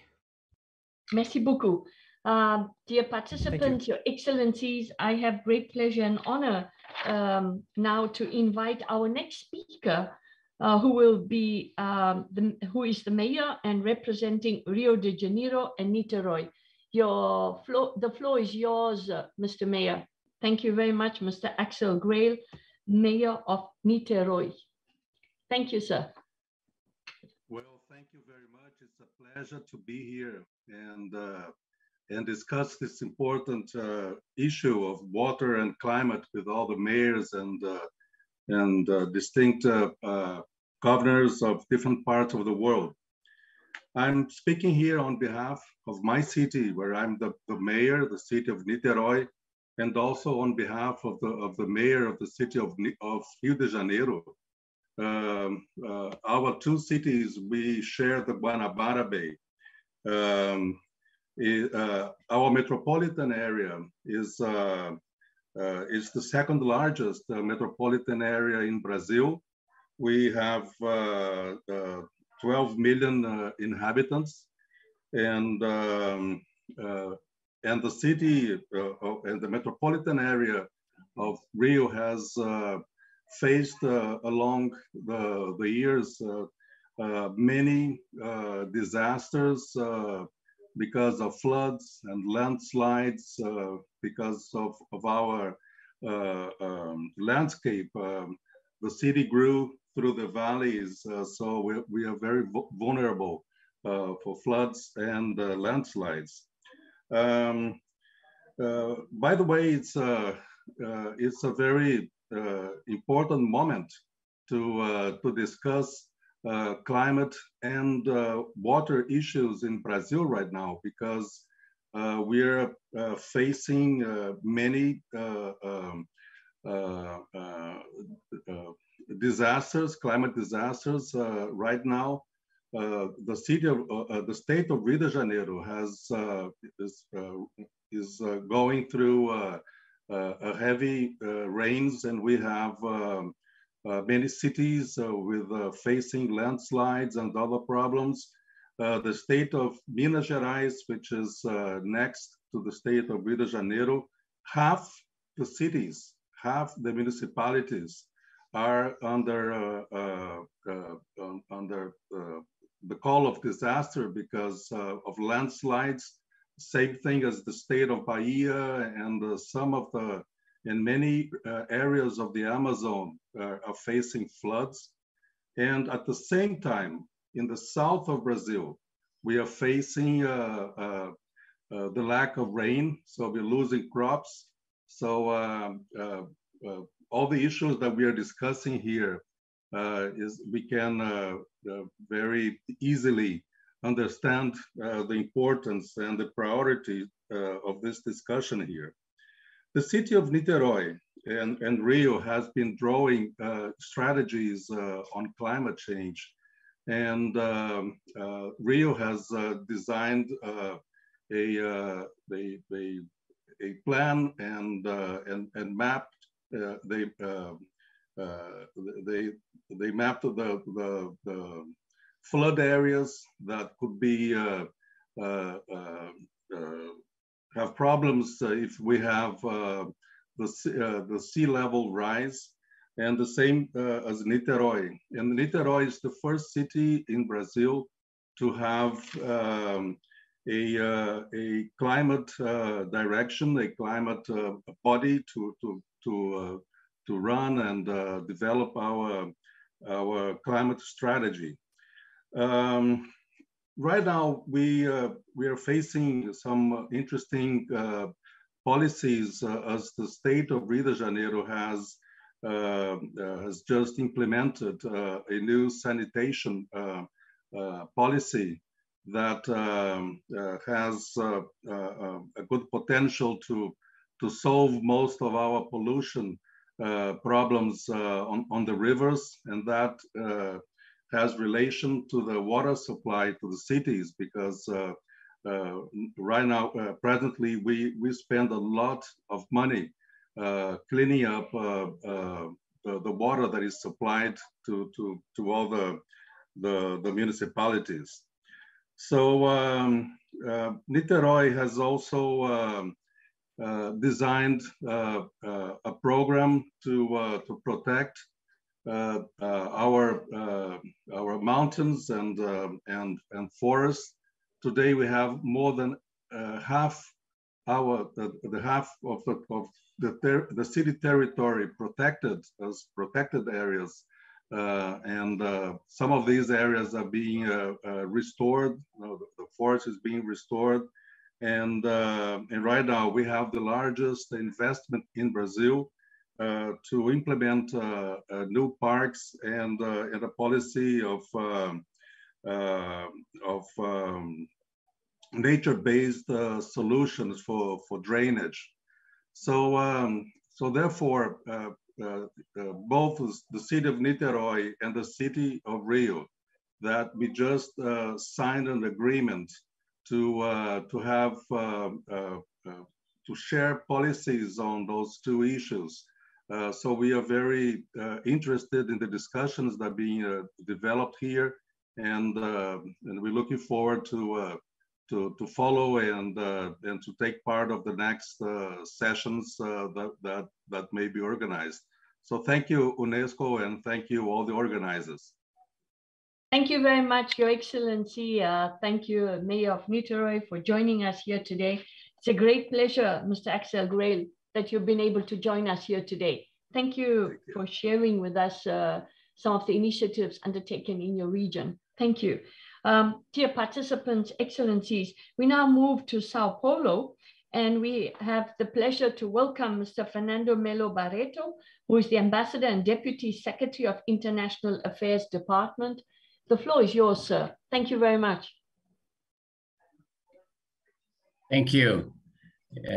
Good afternoon for you. For us, it's still morning here, end of the morning. On behalf of Mayor of São Paulo, Ricardo Nunes, I'd like to first greet all the participants of this conference or assembly. I also extend, of course, my greetings to UNESCO staff involved in the organization of the Megacities Alliance project. And I would like to say that São Paulo sees this initiative, the Alliance, as an important tool for engaging the largest metropolises in the world in mitigating climate change and assuring water security to all. Well, due to time constraints, I will limit my short presentation to two municipal initiatives taken by São Paulo in the last couple of years. One is the water security policy, and the other is the climate action plan. In 2019, the city of São Paulo enacted a law to address its concerns about water security, established the municipal policy on water security and management. This policy aims at promoting water security by strengthening water governance, sustainable development, balancing multiple use, and developing an integrated management of the watershed basins. It addresses the social and economic well-being of São Paulo's population and territory as it promotes the conservation of the freshwater ecosystem, water services, biodiversity, and connectivity. São Paulo's policy for water security and management comprises many actions. I would just mention some of them. They mostly involve intelligence, gathering information, and managing different, a big municipality with many secretariats. So they include, first of all, improving the understanding of water security and regional cooperation for sustainable use and integrated management. So that means also a proposal to coordinate metropolitan coordination of actions, functional database information exchange sharing, and an integrated hydroclimatic report system, a proposal for land management actions to reduce threats as non-point source pollution and sediment loads, a sustainable financing strategy, which includes public-private partnerships and an alliance of investors to support implementation of key priority activities, water and food energy interventions for enhanced water and land security, considering competing water uses, a stakeholder engagement and communication plan, including awareness building products, a training program in sustainable water and land management for utilities, management authorities, water users, civil societies, among others, and also a community knowledge sharing, considering many factors, including gender equality and women empowerment, among others. So this was the first initiative that I wanted to mention, which from 2019. Now in 2021, last year, the city of São Paulo also launched a climate action plan, which is related to what we're discussing. It is a most multifaceted roadmap that traces the way forward towards effective climate action in the largest city in the global south. It hinges on a series of crucial policies, not least of which is the recovery of a native Atlantic rainforest found in many parts of the city. Not many people know, but São Paulo has a large portion of the south that has forests, even indigenous populations living there. São Paulo has already, because of that, has already about 48% of green coverage and 1/6 of its territory covered by virgin Atlantic vegetation. But its goal is to increase further such coverage, as well as to substitute alien plant species by native ones. So together, these two initiatives, the Water Security Act and the Climate Action Plan, have included a municipal forestation plan and the creation of hundreds of rain gardens, we call it, as well as 8 new parks and 2 conservation areas. These actions will contribute to the greater absorption of rainfalls that are very frequent in our city. São Paulo there's a lot of small rivers under the surface. If one comes here, doesn't notice that, but it's there. The city of São Paulo, such actions not only will contribute to a carbon absorption, but also will make São Paulo more permeable and less prone to floodings, which used to be very frequent. They're still here. São Paulo believes, therefore, that the time for climate change is now. We are seriously seeking a better future for the next generation. The city of São Paulo is committed to an enlarged role for local governments in international relations. We believe that the exchange experience such as the one we're discussing now is very important. We look forward to learning more about the MAWaC's framework and instrumental cooperation in engaging megacities in their efforts to mitigate the effects of climate change and to guarantee the people's right to water. Thank you. Thank you very much, Your Excellency, Mr. Melo Barreto. Indeed, we believe also that it's time to green our cities and time to repopulate them. And living in harmony with nature should be living in harmony with nature in the cities as well. So thank you for sharing with us the good examples undertaken in Sao Paulo. I now have the pleasure and honor to invite among our speakers, Mr. Hamireza Ghulamzadeh Natanzi, who is the Deputy Mayor for International Affairs of Tehran. The floor is yours, Your Excellency. Thank you for joining us here today. Thank you. Thank you very much, Excellency. Your Excellency, Ma'am Jamila, and distinguished mayors, governors, and representatives of megacities, dear participants, ladies and gentlemen. It's actually my great honor and privilege to be here with you in the Assembly of Mayors and Governors under the auspices of the Megacities Alliance for Water and Climate. And you know, the extremely busy agenda of the Honorable Mayor of Tehran, Dr. Ali Reza Zakani, prevented him to take part in this event, unfortunately. But this is why he asked me to represent him in the meeting in my capacity as the Deputy Mayor for International Affairs. I also convey his greetings and best wishes for successful work of this assembly, of course. As the representative of Tehran Megacity, I would like to express my appreciations to the organizers of this important event. Undoubtedly, actually, the alliance between megacities for water and climate can be very helpful and actually a successful model for the promotion of cooperation in the field of water and climate by facilitating dialogues and responses to the challenges of climate change making trouble for megacities like Tehran. I'm quite confident that this event will come up with fruitful decisions, opening a new horizon for further promotion of megacities alliance for water and climate at the highest level with respect to vast experiences of megacities participants, as well as a contribution to international activities, as we just heard some experiences so far. You know, dear colleagues, Greater Tehran megacity covers an area of approximately 730 square kilometers, with a population of over 13 million during daytime. The city lies on the semi-arid plains to the south of the Alborz Mountains, with an elevation from 1,000 meters in the south to 2,000 meters in the north.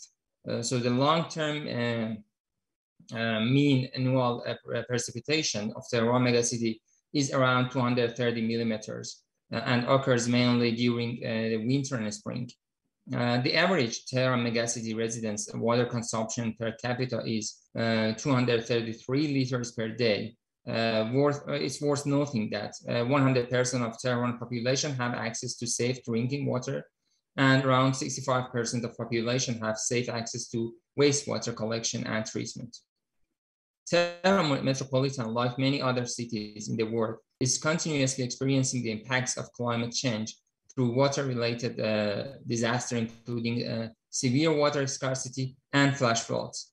And as a result, it is vital for Tehran's megacity water supply, wastewater, and stormwater systems to consider climate change impacts. Climate change impacts in the megacities' water system typically has knock-on impacts on other urban systems, since water plays such a fundamental role in the function of such systems, as well as in maintaining quality of life in a wider sense. The current per capita consumption of treated water in the megacity of Tehran is rather high, and it is a main challenge for Tehran metropolitan water supply sustainability. Groundwater is one of the main sources of water supply in Tehran megacity, and its depletion due to over-extraction should be addressed. In addition to the above-mentioned facts, COVID-19 pandemic has also put further pressure to already limited Tehran water resources, as more water is consumed by citizens for washing hands and such things. Some other issues are urban river restoration and stormwater management, improving water reuse and wastewater recycling, and better consideration of water and climate in urban planning. I proclaim that integration and improving water governance as an effective means has been launched recently to overcome these critical water issues nationwide and in Tehran megacity in particular. A national working group on adaptation to water scarcity was formed with the aim of compiling plans and mechanisms related to adaptations to water shortage, sustainability of water resources, and appropriate response to the increasing water demand due to population growth, supplying water for promoting civilians' welfare, fair allocation and distribution, as well as water ethics, is amongst the most important aims of this working group. To now, over 50% of people live in cities producing 80% of world's economic output. Megacities are now growing faster in developing countries than developed countries. Due to their increasing size and the number of people, megacities have specific problems, such as water supply, waste management, air quality management, and sustainability of the housing stock. And moreover, indirect or even extraterritorial problems are to be added to the challenges of megacities. In our region, for instance, excessive dam constructions in Turkey has led to decreased water levels down there in Iraq, which leads actually to dust migration into Iranian border cities, which are suffering both from water scarcity and pollution. And it forces them actually to domestic migration and increasing to move to larger cities and mega cities like Tehran. And it increases population in metropolitan mega cities. So in that regard, the megacities partnership is necessary to design, to enhance, adapt, and share climate and air quality management tools to help improve air quality, water security, protect the climate, and provide important public health benefits. Tehran municipality believes that the MAWaC, under leadership of the United Nations, UNESCO, as the specialized agency for the United Nations that aims at promoting world peace and security through international cooperation in education, science, culture, and such things, can play a key role and provide a cooperation platform for megacities to share the experiences and challenges, propose solutions, and to obtain access to technical and financial support for programs and projects in developing countries' megacities, enabling them to successfully overcome the challenges of climate change and holds the key to their sustained and peaceful growth.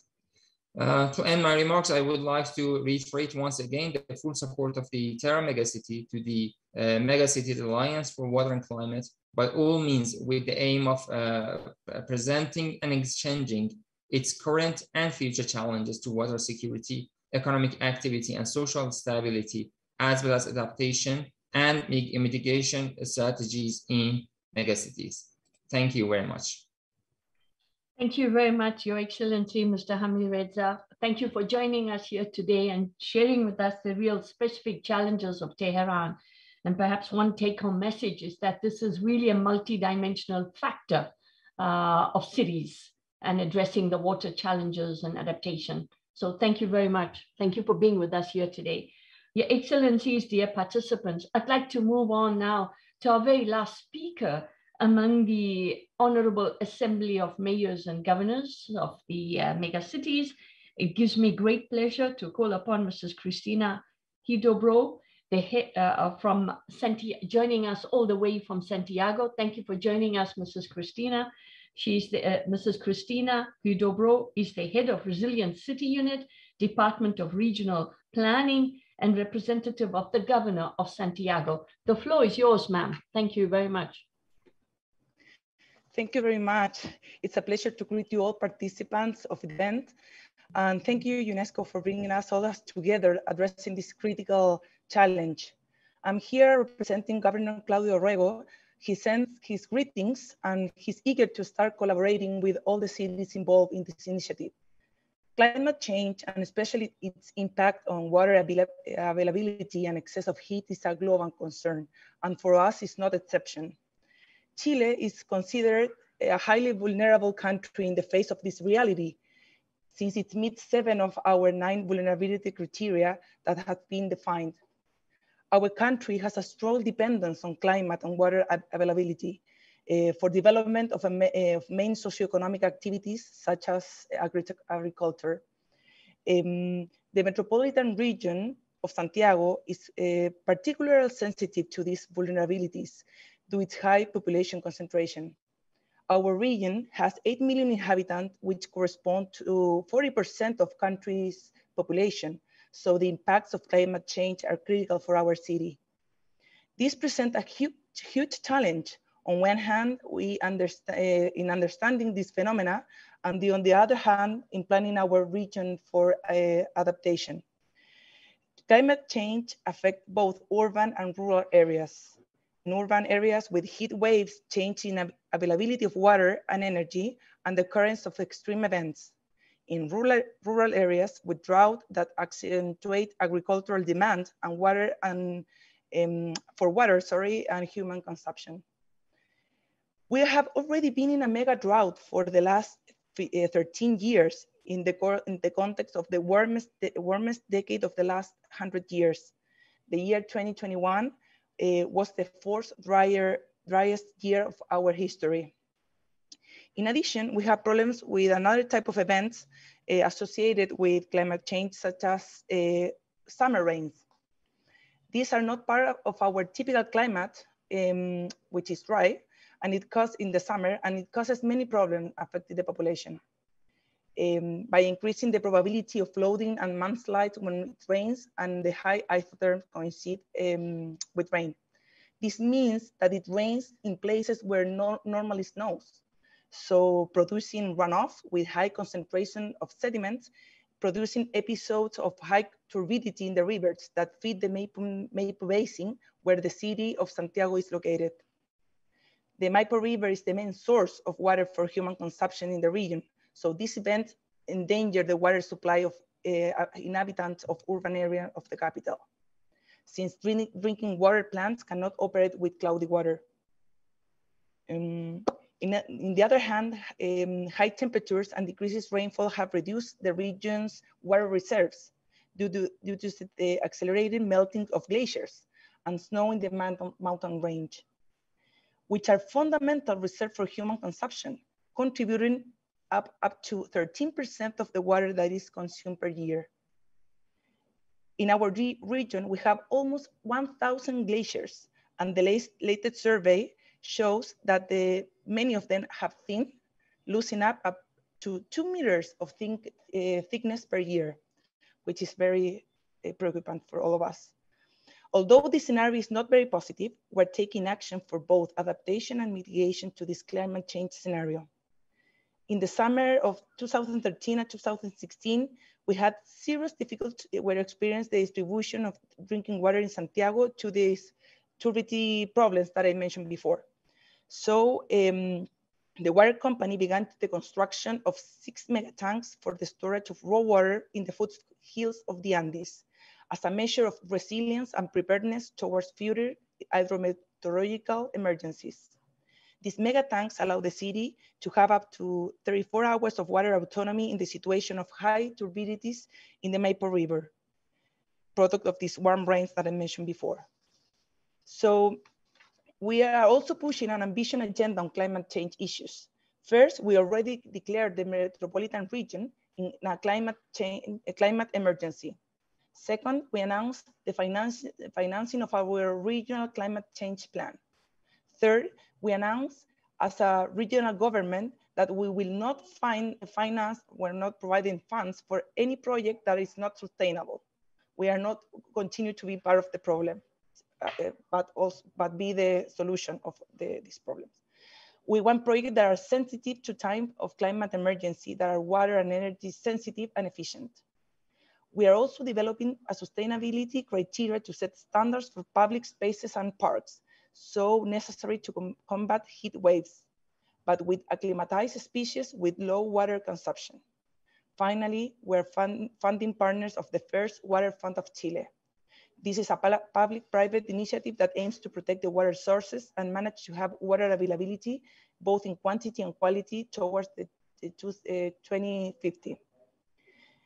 These are fundamental issues in our region, and we hope that with the vision and the leadership of Governor Orrego, we can promote more action like this in other regions and cities of Chile.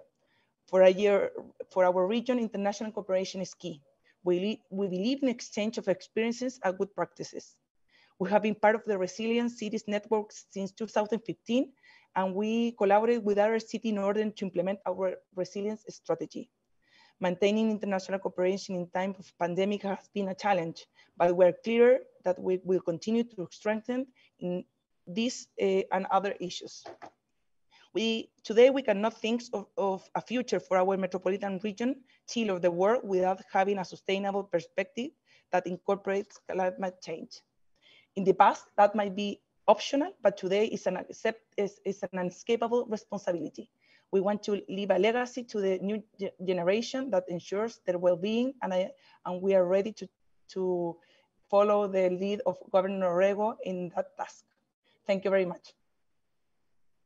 Thank you very much, Your Excellency, for joining us here today, and Mrs. Cristina Heidelbro from Santiago, from Chile. Our sincere apologies for the network connections today.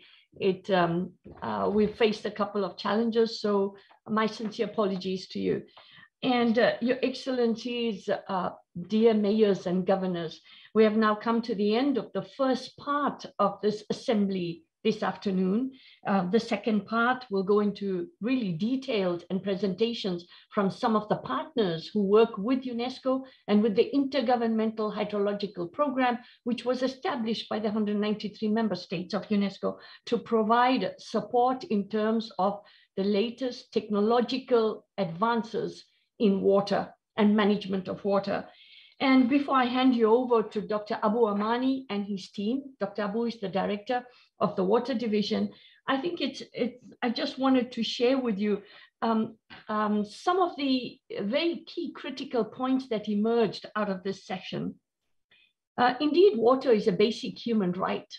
At the same time, cities are facing a multitude of challenges, multidimensional, transversal challenges, from demographic growth, population growth, from expansion of cities to new green infrastructure, hydrologic infrastructure, to the uncertainty of the hydrologic climatic conditions that we all face today. But these multidimensional factors in cities pose a number of different challenges and opportunities for cities to be at the forefront of reducing the climate emission for each of the countries. How can cities then adopt based on this multitude of challenges? What kind of science do we need to offer and partnerships to access the most available green technologies and technologies which are environment friendly so that they can inform the best decision-making for water resilient cities? We have also heard from a number of our distinguished mayors and governors today about the water stress in each of the different countries and how the countries are adopting different strategies. These strategies range from looking at alternative resources, from groundwater to recycling, but also harvesting of stormwater and understanding the impacts of climate change on the glaciers. We heard from our last speaker about the melting of the glaciers, the glacial floods that it causes. A number of cities depend upon the waters that come from what we call source to sea and different sources from aquifers to mountains. We have heard from a number of different mayors how to link and the challenges faced in linking water to energy challenges in the cities, but also linking this to drainage and recycling, addressing water pollution in cities. Now, while we have seen, excuse me, a need for addressing and accessing new technologies, we've also learned about some of the forward-looking initiatives undertaken in putting in place functional databases that link hydroclimatic information readily acceptable and access to all partners and partnerships. So reducing the carbon footprint through water resilient megacities is really the way forward. And cities are at the forefront of doing this. And we look forward to working with you at the end of this session in really gathering together again this momentum. This is the journey that we have begun with you. UNESCO looks at a multitude of factors that impact cities and water resilient cities, from education to the culture of water, to the impact of climate change, to the access to science and technology, but also looking at the impact of access to water or non-access to water on populations. Climate change is really the changing time for future of societies and future generations. This morning, we had a declaration from youth who are providing a new call and a new appeal and to be considered in understanding the impact of water, of climate change on water. So I'd like, I think one take-home message, very important, is that this is a network. It's a knowledge hub. It's this prestigious assembly of mayors and governors to share, to exchange information, and UNESCO is delighted to welcome you in presencia very soon to Paris. Water is the connector. Water is life. Water is part of life and part of the solutions. So I do believe that we have come to some important ideas and sharing of thoughts during this session, and we'll come to the closing later on. And I'd like to share with you some other ideas that UNESCO would like to put forth to all of you of how we could take this agenda forward, which is this unique assembly of mayors and governors of megacities. Now, Mr. Abu Amani is going to take you through to the next session. Abu, if that's okay with you, may I hand over to you, please? But before that, let me thank once again warmly from UNESCO headquarters in Paris. Thank you so much to all our mayors and all our governors for joining us here today. Thank you to Dr. Abu Amani and the exceptional team that has brought us here together. All those who worked behind the scenes, from logistics to translators, thank you for sharing your ideas and thoughts with us. Thank you for being with us. UNESCO is your home. We look forward to welcoming you in the future. So the next session will provide you some key initiatives across the world from key partners of how they're addressing water challenges in major cities. So without much further ado, over to you, Abu. Thank you very much, Shamila, for moderating this first part, which is clearly showing us the relevance of having such kind of platform. And this is one of the objectives of MAWaC, to have an international platform for sharing experiences, initiatives, building partnership, and really that's the way forward we are looking when we reflect about MAWaC. For this second part of the event, we will present to you the strategic global framework of MAWaC, so that we can receive from you some comments, some input.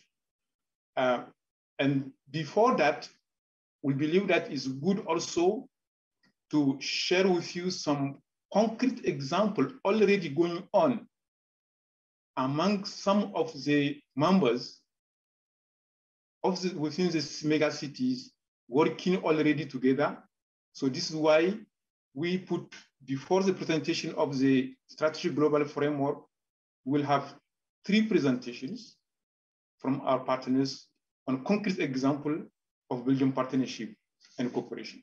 So the first presentation will be from SIAAP, Service Public de l'Assainissement Francilien, And the presentation will be delivered by Tristan Milo, manager of the International and Public Affairs Department of SIAAP, coordinator of MAWaC.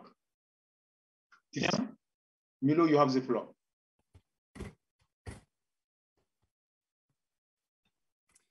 Merci, Monsieur Amani. Yes, thank you very much. The aim of my presentation is to explain that the Alliance is already working, it already exists. And to illustrate this point, I would like to introduce a number of projects that have been put in place by the SIAAP, the Service Public de l'Assainissement Francilien, a number of projects that we have been conducting for a few years. So this is a brief history of the setting up of the Alliance. The idea emerged in 2015, but it was actually set up in Marrakesh during the ratification of the Marrakesh Declaration of Global Alliances for Water and Climate. So other alliances join the MAWaC alliance. The Ministry for Foreign Affairs of the French Republic signed this declaration, as well as all the coordinators of the partner alliances. And SIAAP plays a role of the coordinator of MAWaC with the help of the IHP. The IHP really helps us when it comes to many issues, in particular of secretarial nature. Now, very quickly, I'd like to tell you more about this alliance. What do we do? Now, the alliance brings together megacities with at least 10 million inhabitants, or cities which are likely to reach this number in the coming years. And all the testimonies by these megacities illustrate the many challenges that will have to be overcome in the future due to climate change and population growth. And sometimes populations grow very fast.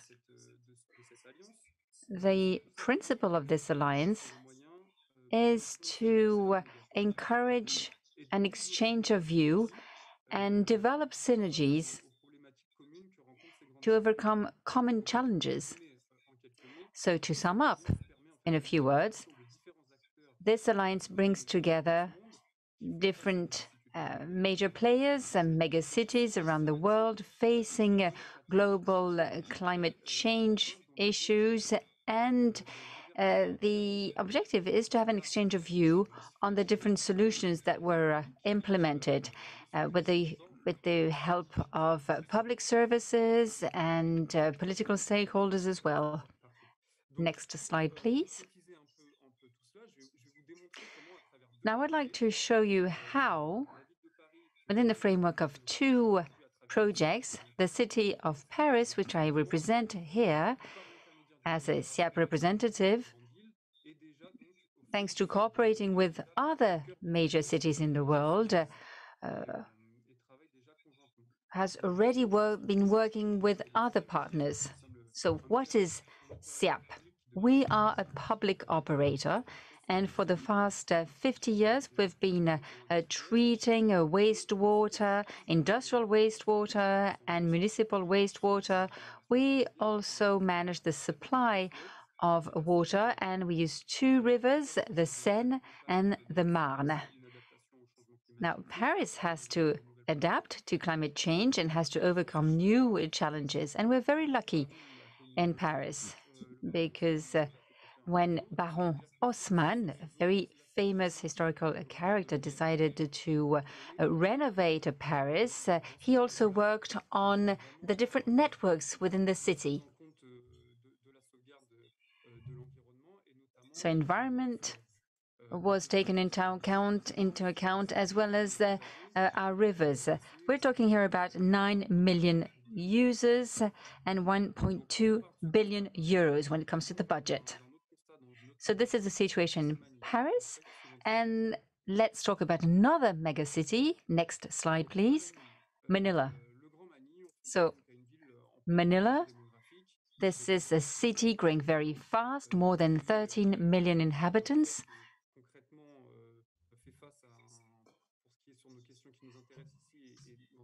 And the city has to manage wastewater collectively or individually. New networks are not being developed, which means that the majority of wastewater is discharged in the river that crosses Manila. Manila heard about all the work undertaken within the MAWaC and by SIAAP. So Manila contacted SIAAP to see what could be done together. Manila is very much aware of the different difficulties and knew what solutions the SIAAP implemented on the ground. So Manila authorities contacted SIAAP. So what do we do today? We actually work with the Manilan authorities. We are trying to set up a sanitation network in the megacity. So we drew plans, and then we worked on a treatment plan. We actually found out that the river crossing Manila was very important to the inhabitants. People would swim in the river, would fish in the river 50 years ago, but with the growing population, wastewater was discharged is discharged in the river, and so it was absolutely impossible to fish anymore in the river or to swim in it. So that is why we worked with our colleagues in Manila to take stock of the situation, and we found out that it was very interesting to work on sanitation issues, of course, together, but it was absolutely impossible to work on sanitation issues because the river was like a real landfill. Lots of waste and solid waste were rejected into the river. So that is why we decided to contact a third partner in order to find the best solution possible, because it goes beyond sanitation. So we're working with a partner who's specialized in waste treatment. And we've worked together to develop a pilot project to recover solid waste in the river. So there are two pilot projects. And as of today, Manila can expand these pilot projects. And this is really a concrete example showing you how exchanges between operators can bring about new solutions and get concrete results. Now I'd like to tell you about a second project, which is more recent because the agreement was signed last year. And it's a project bringing together megacities, but that is not all, because it's for the whole catchment area around the Congo River. Our colleagues from the Democratic Republic of Congo and from Congo are faced with a challenge linked to a growing population and the issue of wastewater directly discharged into the river without any treatment. Now, of course, it was just out of the question to treat only a part of the wastewater. You know that Kinshasa and Brazzaville are on separate sides of the river. So the idea was not to treat wastewater only on one side, because it would have been totally useless. Local authorities in Brazzaville and in Kinshasa and the national authorities contacted SIAAP to try to come up with a solution, a joint solution. So in less than a year, the objective is to make sure that no waste is discharged in the Congo River without being treated. So the legislative framework has to be changed, new methods of treatment have to be introduced, and the wastewater cannot be discharged directly into the river. They have to go through a special treatment. And it's important to work with the population too. So these two projects show you that the alliance is maybe not quite what you would like it to be yet, but the alliance is already able to come up with solutions or see the different partners working together to come up with solutions. So joint work is already going on in order to find solutions to overcome global climate change. Thank you very much.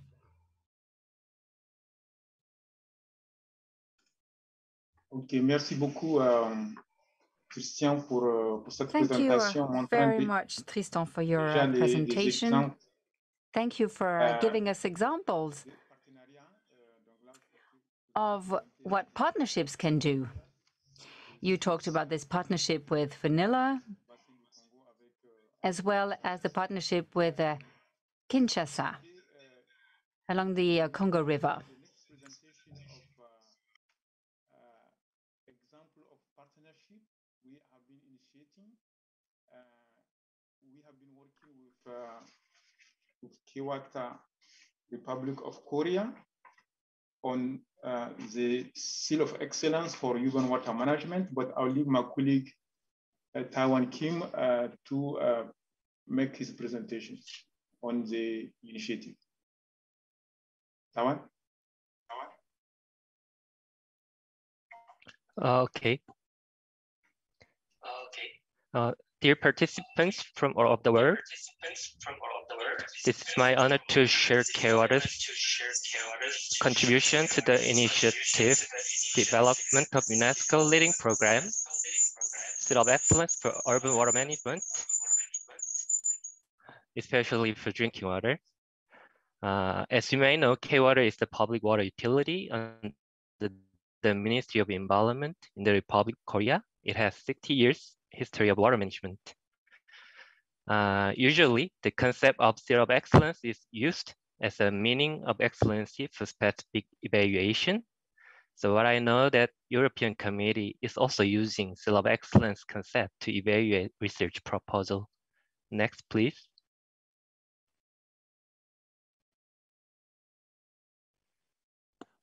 Through this presentation, initiative background, introduction of Seal of Excellence program, and expected research will be shared. Next, please. Let me talk about initiative background. Especially since 1960, you can see a steep increase of temperature in the right bottom graph. Global climate change has caused flood, drought, land fire, heat wave, etc.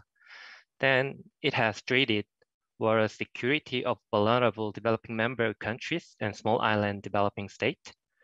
In left middle picture, you might see it at COP26 in Glasgow. Ministry of Tuvalu interviewed in the sea, in the middle of the seashore. 6 years ago, it was part of land, and they need resilience for water security, including adequate quantity, accessible quality, and access itself. Also, many DMC need global water platform for capacity building and international cooperation each other. So this is the reason why UNESCO and K-Water has developed altogether for Seal of Excellence initiative since 2017. Next, please. So kick-off meeting between UNESCO and K-Water held in 2017, about 4 years ago, and agreed to introduce program initiatives. And in letter of intent, UNESCO leading the program and K-Water is participating in as a technical advisor. Next, please. So UNESCO presented a draft of the project document, evaluation toolkit, and guideline to 58th session of the IHP Bureau in 2019 and recommended to establish working group to consider the project, and also discussion with other UN agencies, including UN Habitat. WHO was commenced. Also, evaluation toolkit is updating with K-Water and UNESCO based on the consideration of eco, green, and sustainability of urban water in 2021. Next, please.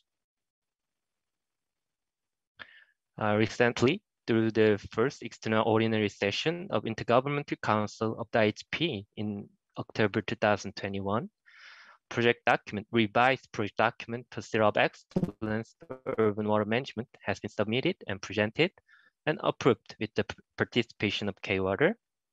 And Seoul and Daegu Metropolitan City have been identified as the first cities to pilot the project for tuning in the framework prior to launching it officially. Then the final pilot project will start from 2022 this year, having consensus with relevant stakeholders. Next, please.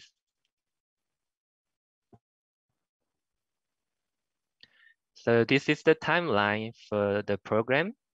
From this year, 2021, pilot project will start for 1 year. And as exception page, expansion of pilot project to member state of 6 regional groups. Later, maybe after 2024, as implementation page, full-scale implementation will be considered. Next, please. This slide presents concept of Center of Excellence. Main concept leads to 2 components. First component is awarding for urban water management. So quantitative and qualitative evaluation will be conducted. Portion is 50-50%. In case of quantitative evaluation, is for water quality safety of city, and qualitative evaluation is for water supply system of the city. So operation and maintenance, risk management for water source, water treatment process in water treatment plant, distribution system management to tap water will be checked. Then sum up to evaluation, quantitative and qualitative. So gain more than 90% will be awarded of Seal of Excellence. And another component, very important component, is the capacity building platform for member state. So cities should bring their international cooperation for developing member state, like training programs such as knowledge sharing, troubleshooting for local water issues, like SIAAP, presented before my presentation, and we will use this platform for sharing good practice. Next slide. Specifically for the evaluation, as per water quality safety, in left column, 56 parameters in drinking water and water supply area will be evaluated. And for the operation of the system, thoroughly 65 parameters will be checked with evaluation team consists of K-Water expert and UNESCO appointing expert. Next, please. So this is the governance setting. As you can see, applicant cities submitted draft report to UNESCO, and international evaluation team visits city, applicant city, and evaluate water supply system. Then verification committee review report and confirm evaluation research. After that UNESCO submit final research to the Board of Seal of Excellence. So finally, Board of Seal of Excellence will decide final grade for Seal of Excellence and award Seal of Excellence to applicant city. Next slide.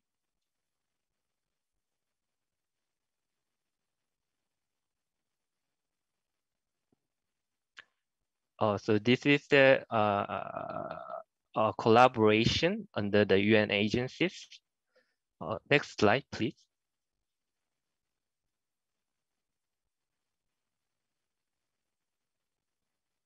So as you may know, as I mentioned before, K-Water is the public water utility. So K-Water as the technical advisor participated in this program. So we would like to have continuous cooperation and contribution to the UNESCO IHP. Next, please. So this is the expected outcome through City of Excellence impact along supporting 5 Sustainable Development Goals, mainly SDG 6, clean water and sanitation, 3, good health and well-being, 17, partnerships for the goals, 12, responsible consumption and production, and lastly, 14, life below water. Next, please. So let me sum up. Then K-Water also surely want to call your active participation in this initiative, City of Excellence for Water, Urban Water Management, in conjunction with UNESCO's Megacity Alliance and EauMega. Okay, let's go together for better water security. Thank you very much for your attention.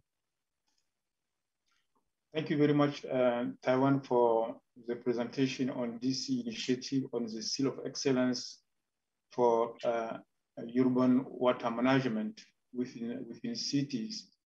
I think one of the points I want to highlight on this initiative is the particularity of even within the application, we need to identify a partner city. So partnership is key on this initiative. And also, of course, the overall objective is really to encourage cities for sustainable management of water delivery to their citizens.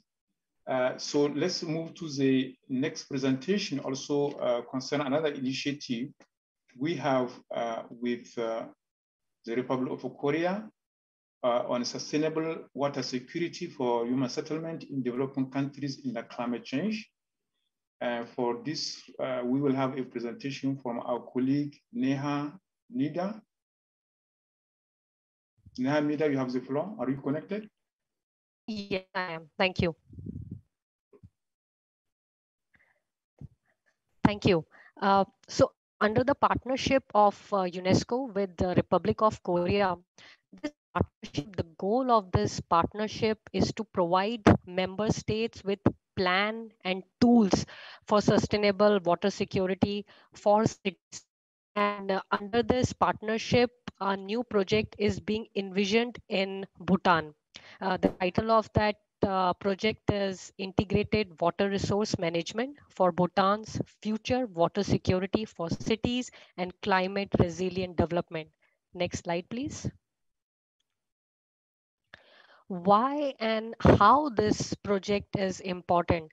The answer lies in why water matters in Bhutan.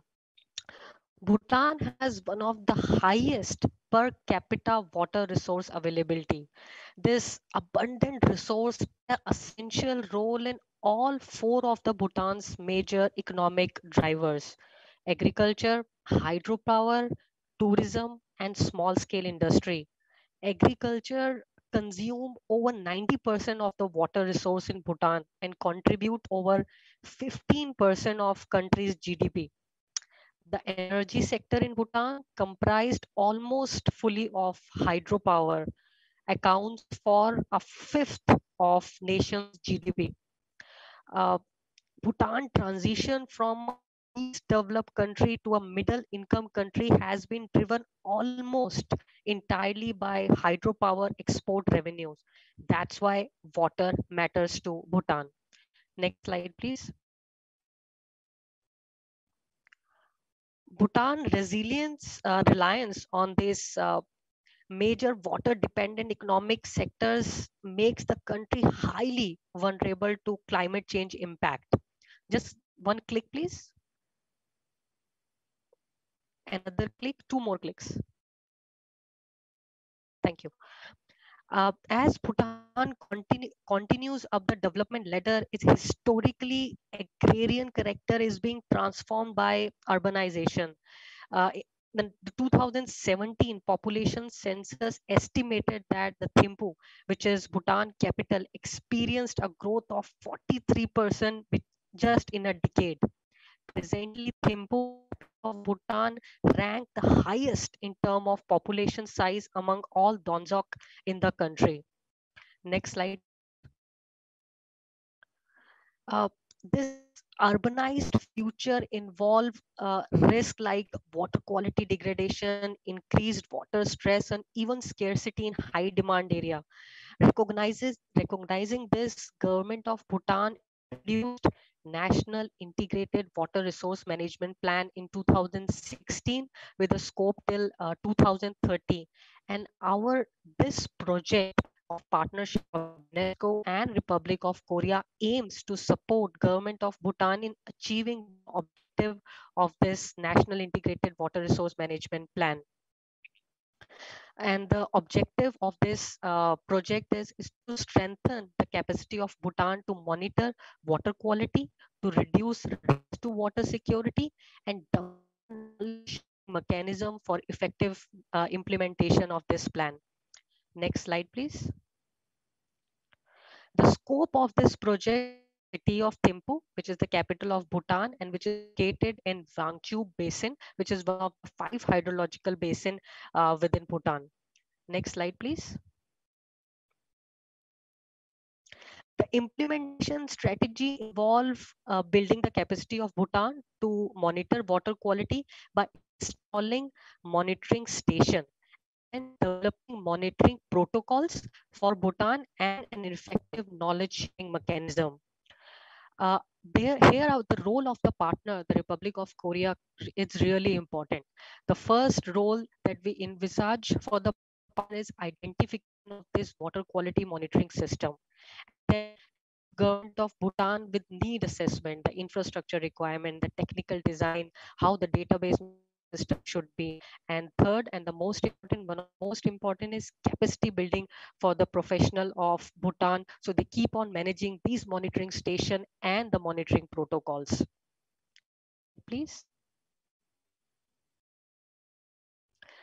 The primary beneficiary of the project will be Bhutan's government officials and the ministries related to water sector and which are planning for implementation of their National Integrated Water Resource Management Plan.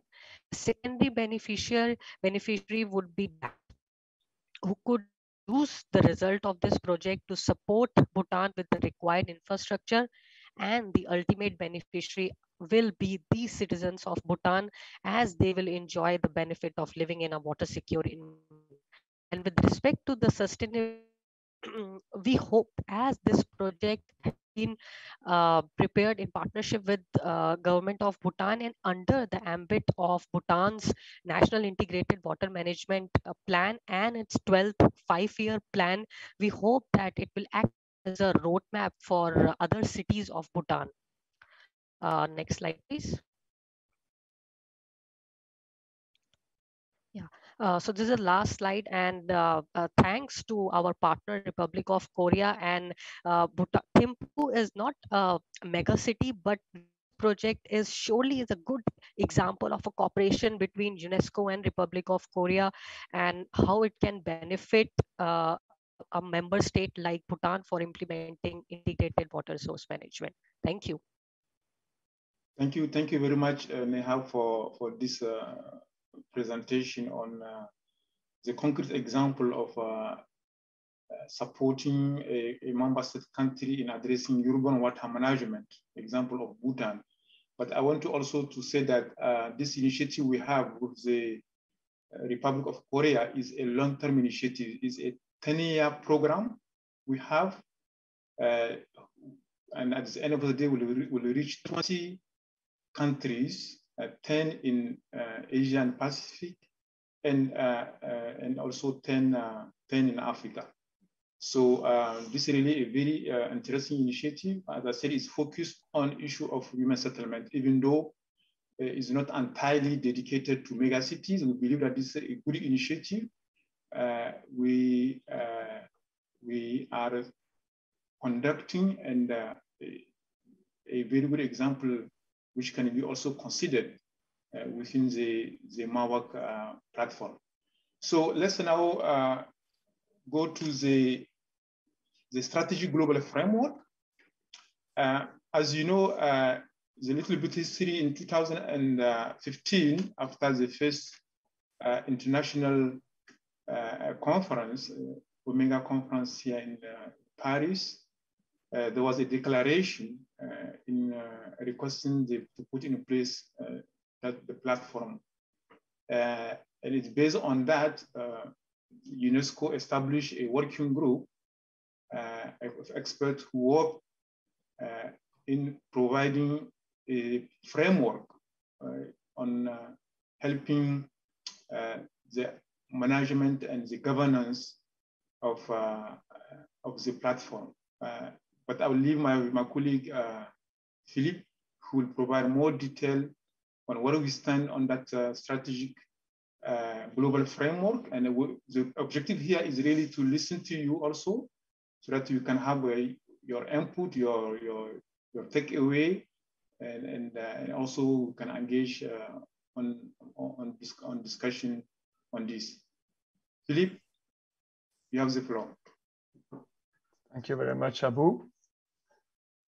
And Excellencies, dear colleagues, at the end of such an intense week and day, as so rich presentation and discussion, I would not like to annoy you with describing into too much detail a framework, but definitely I need to draw your attention and highlight the importance of finalizing quite quickly now and adopting such a framework which will enable the cooperation. I'm very happy to have heard during the statement this afternoon, but also all over the conference.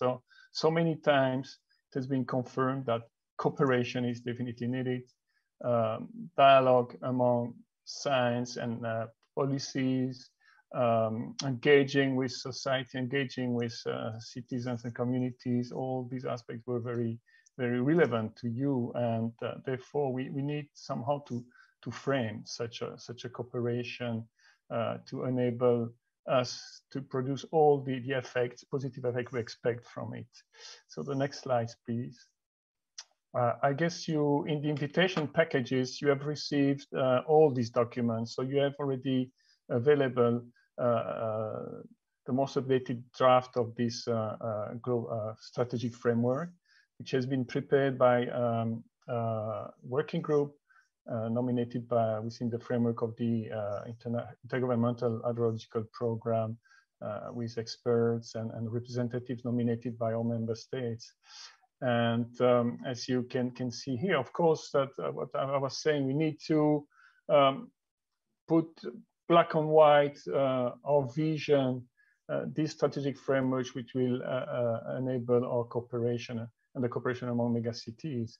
And you have showed this afternoon, you have many issues in common, and you have a great willingness to cooperate. Some of you have also expressed a willingness to join formally the alliance, to become members, active members of this alliance.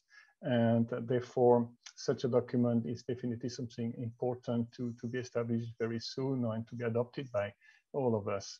It will define the scope and modalities of this international cooperation and define rules for membership and for action. The next slide, please.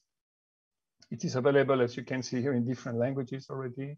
So we really expect you will go through it in detail and come back to us with comments and suggestions to improve it and adopt it as soon as possible. This is a very an overview of the contents of this strategic framework. It's important to, of course, put black and white the vision and mission, the specific objective we have in mind to achieve together on that cooperation platform.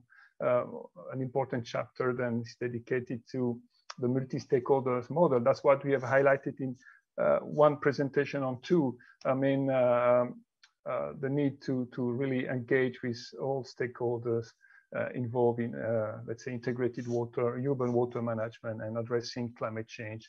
And of course, we need to define the governance and the rules for membership to this alliance to guide us, guide you when joining us and started working together. Of course, we need as well to develop supporting mechanisms. So how do we fund not just a secretariat, because it's clear we don't need to create a kind of machinery, a structure just for the sake of having it. existing on this planet. It's an enabling tool. It's a platform really to help us work together. So in any case, we will need resources to share information, to build that platform, to support our exchanges, to produce publications and exchange data. Why not also to develop cooperative project, as we have seen in the previous presentation. We are very keen to develop together. There should be, of course, a lot of communication, as this conference has demonstrated. It's so important for us to debate and communicate about what we're doing, what we need to be done to improve the situation and make the cities more resilient. So therefore, defining roles, responsibilities, and monitoring all that. That's why we need this document. The next slide, please. So that's something, of course, I've heard it again all over the week and the conference, and also today. All these, let's say, objectives are relevant to you. I have the confirmation of that after the session today, definitely. The importance for you, because you were there, you have confirmed that by your presence, experience sharing is relevant. It's definitely very important to you. Of course, we need to strengthen the governance of water resource management, build knowledge base and on water and climate issues. So it's nice to exchange our knowledge in the course of the conference, but then we need more continuous knowledge exchange, and so we need platforms for that, and identifying means and mechanisms for funding and for cooperation.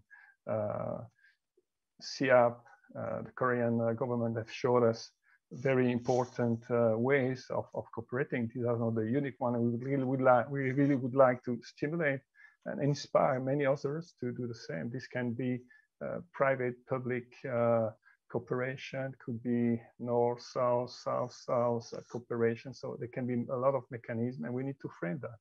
The next slide, please.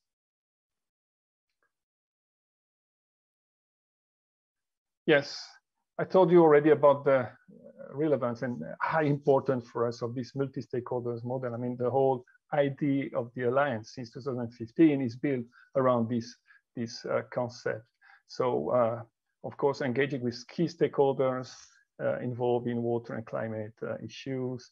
We are listing here decision makers, utilities and operators, academia, scientists, even basin authorities, and all over the week again, we have heard very often the need also to engage with the civil society, NGOs, communities. So these are relevant stakeholders. We want to work at in an integrated way. That's also something we have heard repeated during the week. We need to combine the different scales of intervention from the city level to the catchment or basin scale.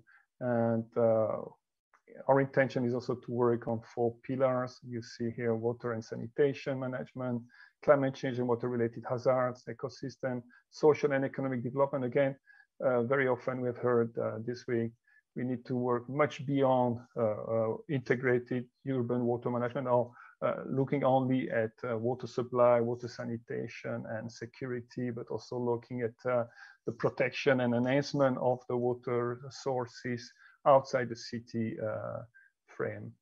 And finally, we would like to build the Alliance along 5 main drivers: water governance, data and information, cooperation, science, technology, innovation, and financing. The next slide, please. Of course, that's something very relevant to you, and that's why we would like to really involve you now in the thinking about the governance and membership. What we have elaborated so far is what is represented here.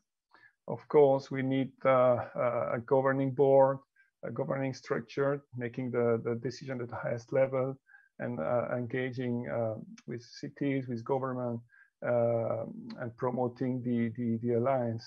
We need a more operational board or more operational boards as far as we want them to develop projects and a concrete cooperation. So there could be many working groups or boards dedicated to specific actions that could organize themselves within the framework of the Alliance.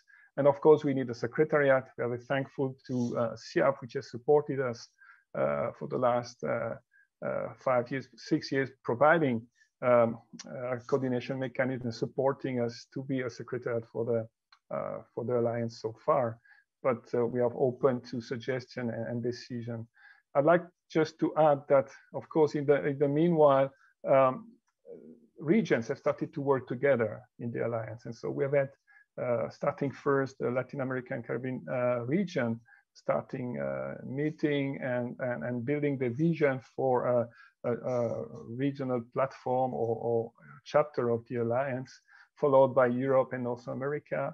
And more recently, also the other two regions, Africa and Asia and the Pacific, have started meeting and elaborating their views on how the alliance could have also chapters in this region. So we will have also to think very quickly all together about how we articulate this global governance and global alliance together with then very active chapters at a regional level, because probably it could be easier to develop concrete cooperation at that level. So we will have to see how we articulate that at these two levels. And finally, of course, we will have to discuss about the membership. So and we are very happy and very proud that more than 10 cities have already expressed the willingness to formally join the alliance. Of course, they are raising questions about mainly the framework, so that we need it to really frame this this membership for the alliance. It's not just a question of eligibility and representation, but for how long membership is valid, how we will function. Next click, please. How we will support and or collective working and provide a secretariat, a communication capacity to the alliance. So there are many decisions to be taken. And again, in terms of membership, we have to, and considering the articulation between the global and regional level, we will need to decide and understand how, for example, regional chapters are represented at the global level, forming the alliance. The next, please.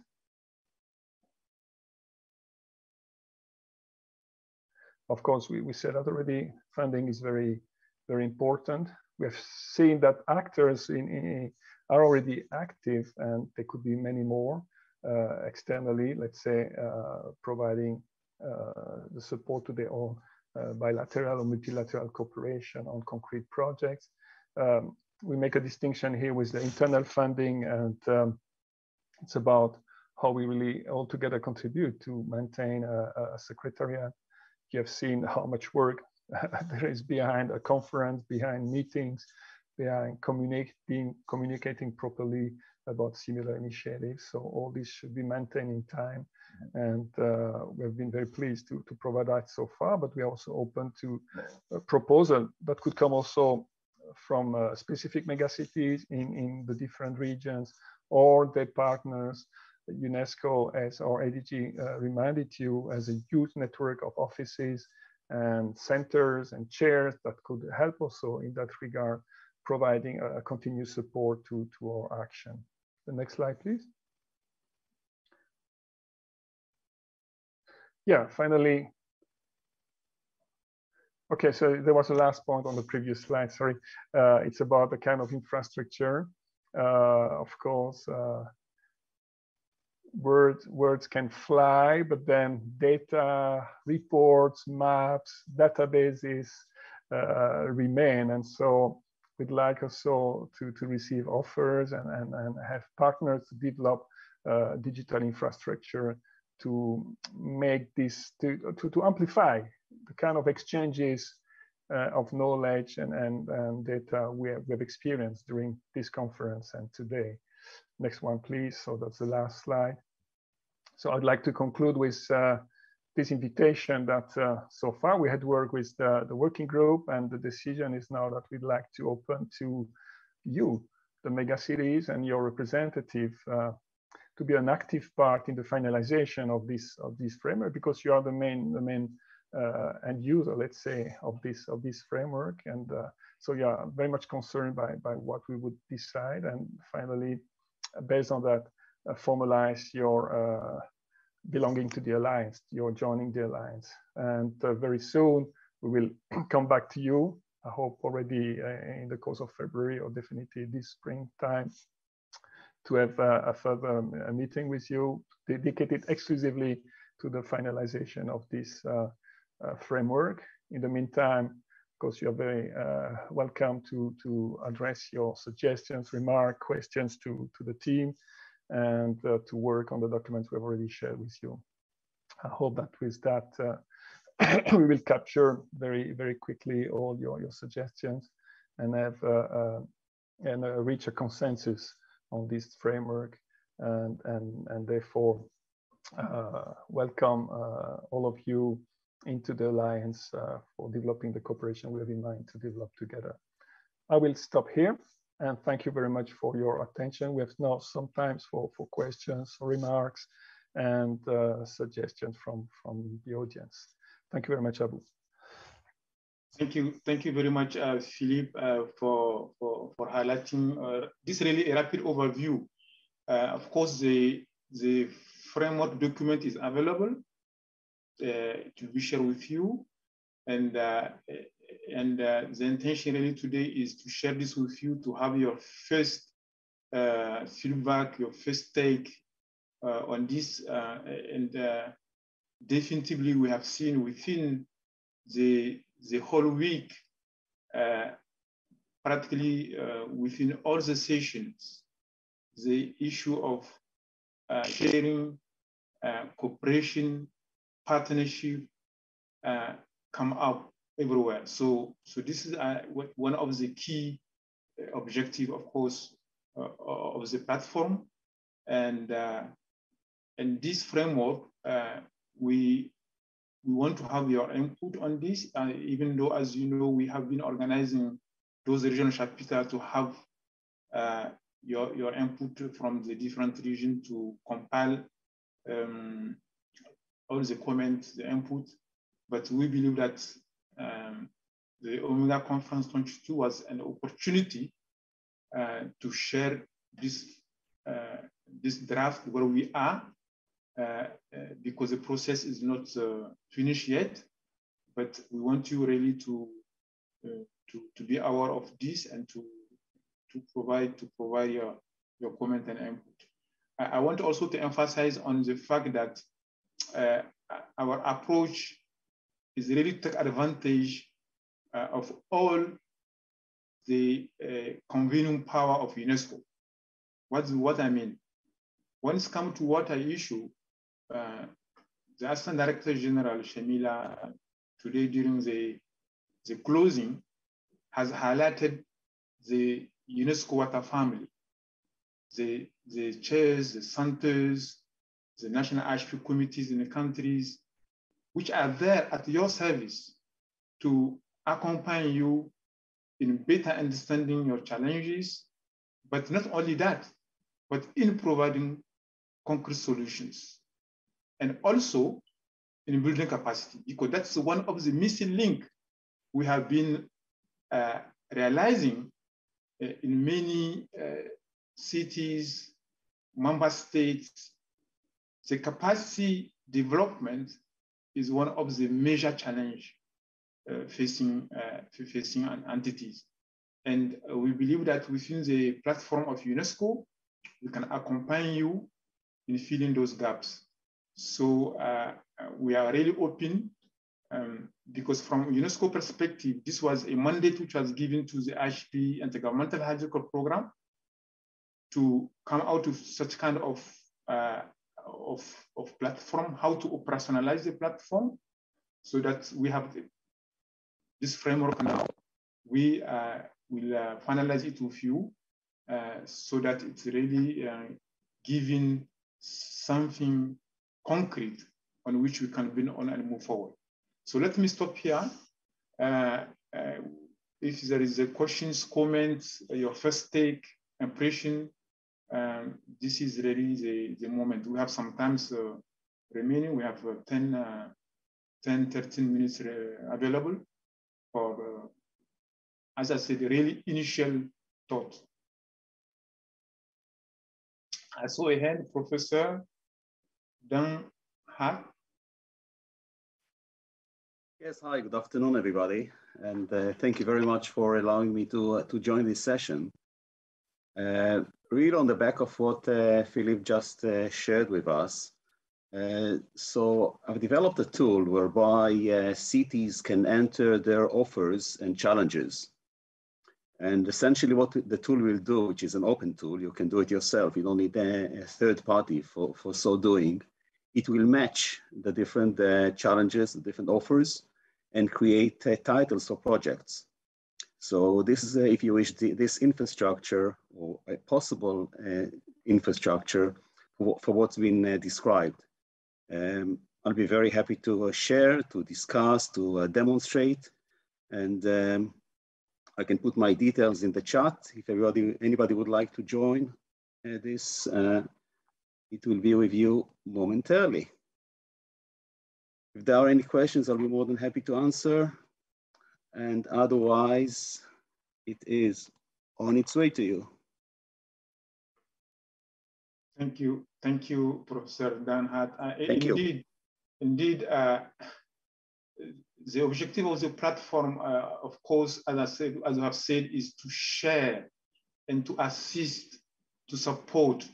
So having a knowledge base is really essential, because there's no need to reinvent the wheel sometimes, because if in some countries you have some good examples, of course it has to be context driven for sure, but we can always build on some good experiences in some other regions. And we have seen today, during the first part, great richness of what has been going on by all those cities and so on, and having those kind of things within a global platform.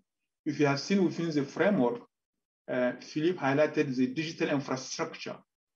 Within UNESCO, I talked to you about this platform we have, this water family. In addition to that, we have what we call the WINS, the Water Information Network System, where we are gathering all what we have within the family together within one place, so that any member state who want to know what is going on in this, or he has this issue, he can come in, and from that platform, we can be better informed. So thank you, Professor Danhat, for that. Any very happy to share. Reflection?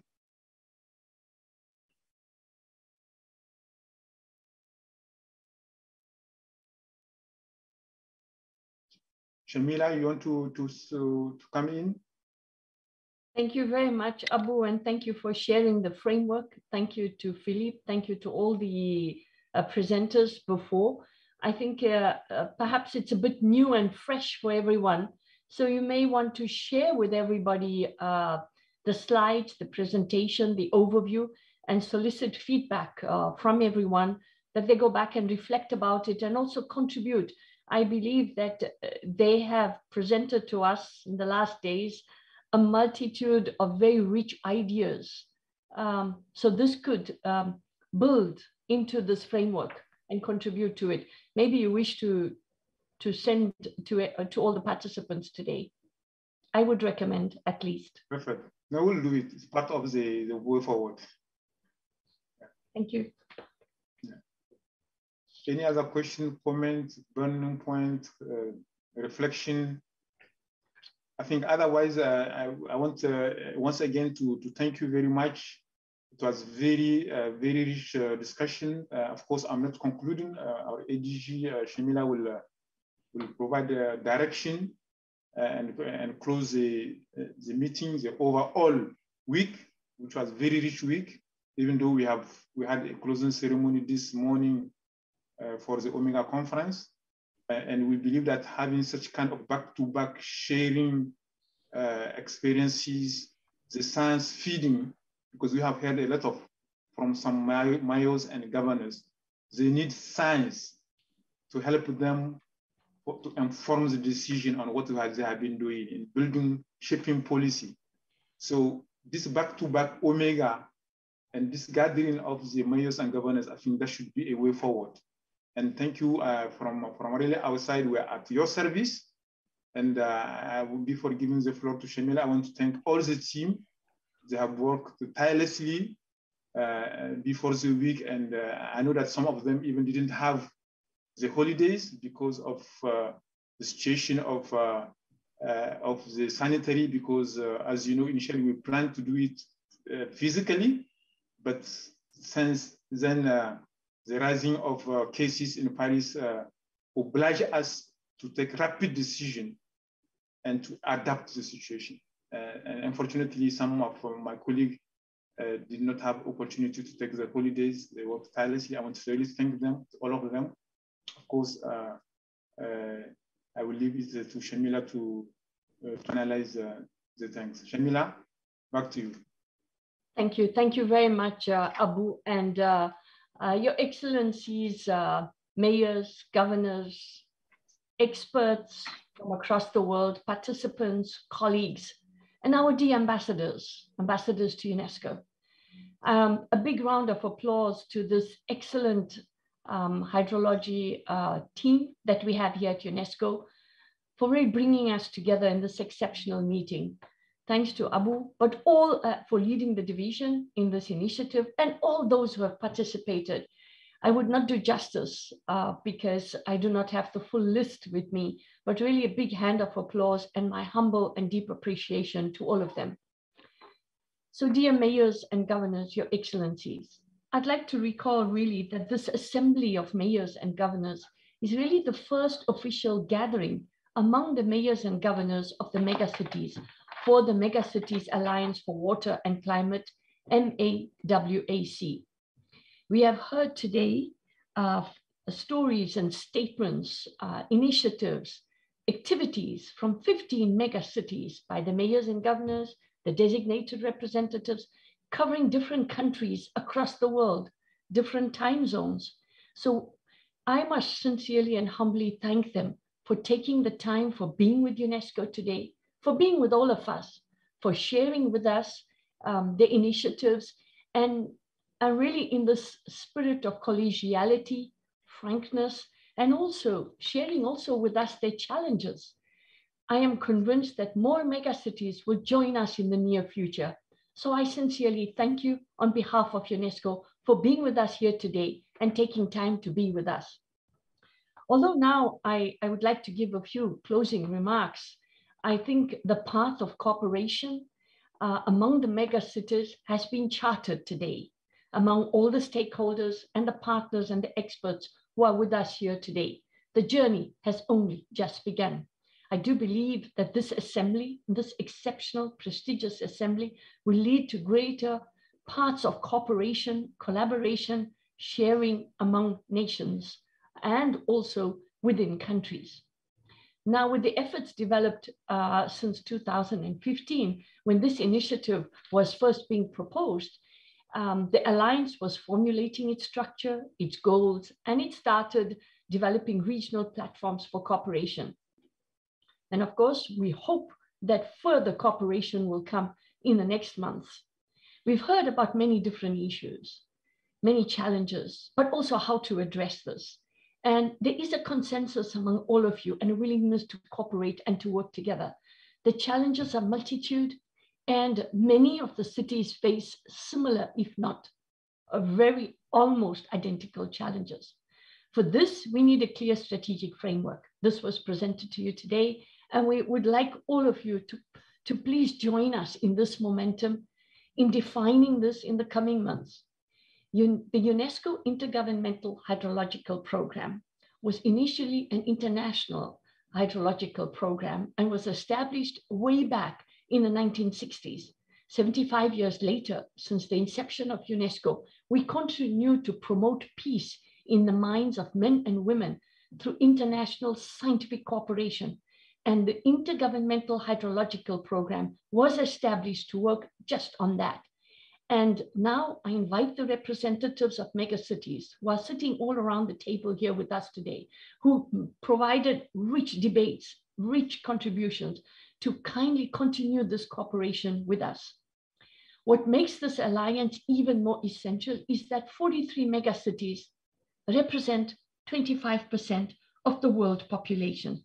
So we have reasons to believe that megacities will be a fundamental and key contributor to the achievement of the SDGs and to reducing the CO2 emissions. So this is exactly what we would like to do in terms of UNESCO. And this is UNESCO's support and commitment to all of you in supporting and promoting the Megacities Alliance for Water and Climate. Now, I would like to just highlight one or two important ideas, which I think are very important for you to know. The UN has launched what is called the SDG 6 Accelerator Framework. We have heard today that SDG 6, access to clean water and sanitation, is largely off track. And the cities are facing the impact of this, impact of climate change, impact of demographic growth, climatic impacts, impacts of infrastructure, which were established long ago, and how to then embrace the new infrastructure, how to embrace the new needs and the new normal even after the COVID. How then to put in place new structures that are also climate resilient, how to understand the hydrological cycle and systems and the vulnerability of the cities, how to address these in a very holistic manner. Well, the UN has put together an SDG 6 accelerator framework, which is made up of a number of different themes, such as governance, capacity building, finance, collaboration. And we at UNESCO will be leading the initiative, which is called Capacity Development, together with UNDESA. So UNESCO's water family, the 169 IHP committees in 169 countries, the 36 category 2 specialized center in water and water sciences, together with the World Water Development Program, and there's some 80 chairs in water. We look forward to working with you and putting this platform at your service. This platform was developed by the member states of UNESCO. It is part of our raison d'etre, and you, the member states, have created it. We now put it back to you, to your service, and look forward to working with you on this. We also are very much engaged with UNDRR on the role of disaster risk management, especially in cities, and we have developed tools on the same. And we look forward to disseminating this to all of you, and also your contributions to help us to better these tools. Now, I think one important information that I would like to share with you today is that, and we've heard about the science, and we need to unite behind the science of water management and the science of the impact of climate change on our water resources, be it from source to sea, but also be it in making the invisible visible, which is groundwater. This is the International Year of Groundwater, and UNESCO is delighted to invite you to join us to the first ever Groundwater Summit, which will be hosted by UNESCO in December this year. This is an alternative rich water resource that we cannot afford to waste. So we need to manage this sustainably and to ensure its fair, equitable, and transparent use, but also to mobilize the technologies so that we can use groundwater sustainably. And UNESCO will be launching also the World Water Development Report on the 22nd of March this year on International Water Day. And the theme is groundwater, making the invisible visible. So we believe that we have much to share with you. And this knowledge hub, this network of the prestigious assembly of mayors and governors also will be our platform for dialogue and for exchange. Yes, we need to unite behind the science of water, whether it's water security, water safety. Basic science and engineering is critical and fundamental if we want to manage our water sustainably. We need the new gamut of water professionals. For that, we need the capacity development and training. We need to understand from tap to toilets what is the role of engineers today? What type of new engineers do we have to invest in? We also are aware that there's a 30% leak due to old infrastructure, especially in cities. And imagine investing in proper infrastructure and harvesting that 30% for the use of cities. So how can we also invest in maintenance of infrastructure and new infrastructure that is resilient, but also meets the needs of the societies and can stand the width of the climate change? The UNESCO General Assembly in November last year endorsed the first ever UN recommendation on open science. The UNESCO recommendation on open science is a game changer. It enables nations to advance scientific knowledge and information and to share these in an open, transparent manner to ensure that no one is left behind. This will reduce the knowledge gap between nations and countries. And we look forward to working with you in exchanging the scientific knowledge on water and water management. I would like to say thank you to all of you and our sincere wishes to all of you for this new year, that we all stay safe, and we do welcome you to UNESCO in the future. Now, this particular meeting here today, the assembly together with the EauMega conference, the water conference, which we have concluded, provided us a lens to reconsider, to inspire our actions, so that we can not only mitigate climate change, improve water strategies for resilient urban development, but also adapt. And adapt to embrace new technologies to reduce water waste, but also manage the water-related risk and make infrastructures more resilient to protect our communities, our youth, and our future. UNESCO and its Intergovernmental Hydrological Program, our associated partners and networks who have gathered here today are fully committed to support you. We wish to connect you all online and in presential in the next chance. So on behalf of UNESCO, dear mayors, dear governors, your excellencies, ambassadors, representatives, participants, experts, technical support, please accept my sincerest and humble thank you to all of you for being with us here today. Thank you to UNESCO services, logistics services, the translators. Thank you to all the experts for sharing with us. Thank you to all the UNESCO staff members of the Water Division that have brought us here today. I wish you well, prosperous, and a healthy 2022. And my wish for this year would be that the cities stand up to embrace the impacts of climate change. We can, all of us together, and share our stories with one another, share the technologies, and ensure that no one is left behind. I thank you very much and wish you well and safe. Thank you.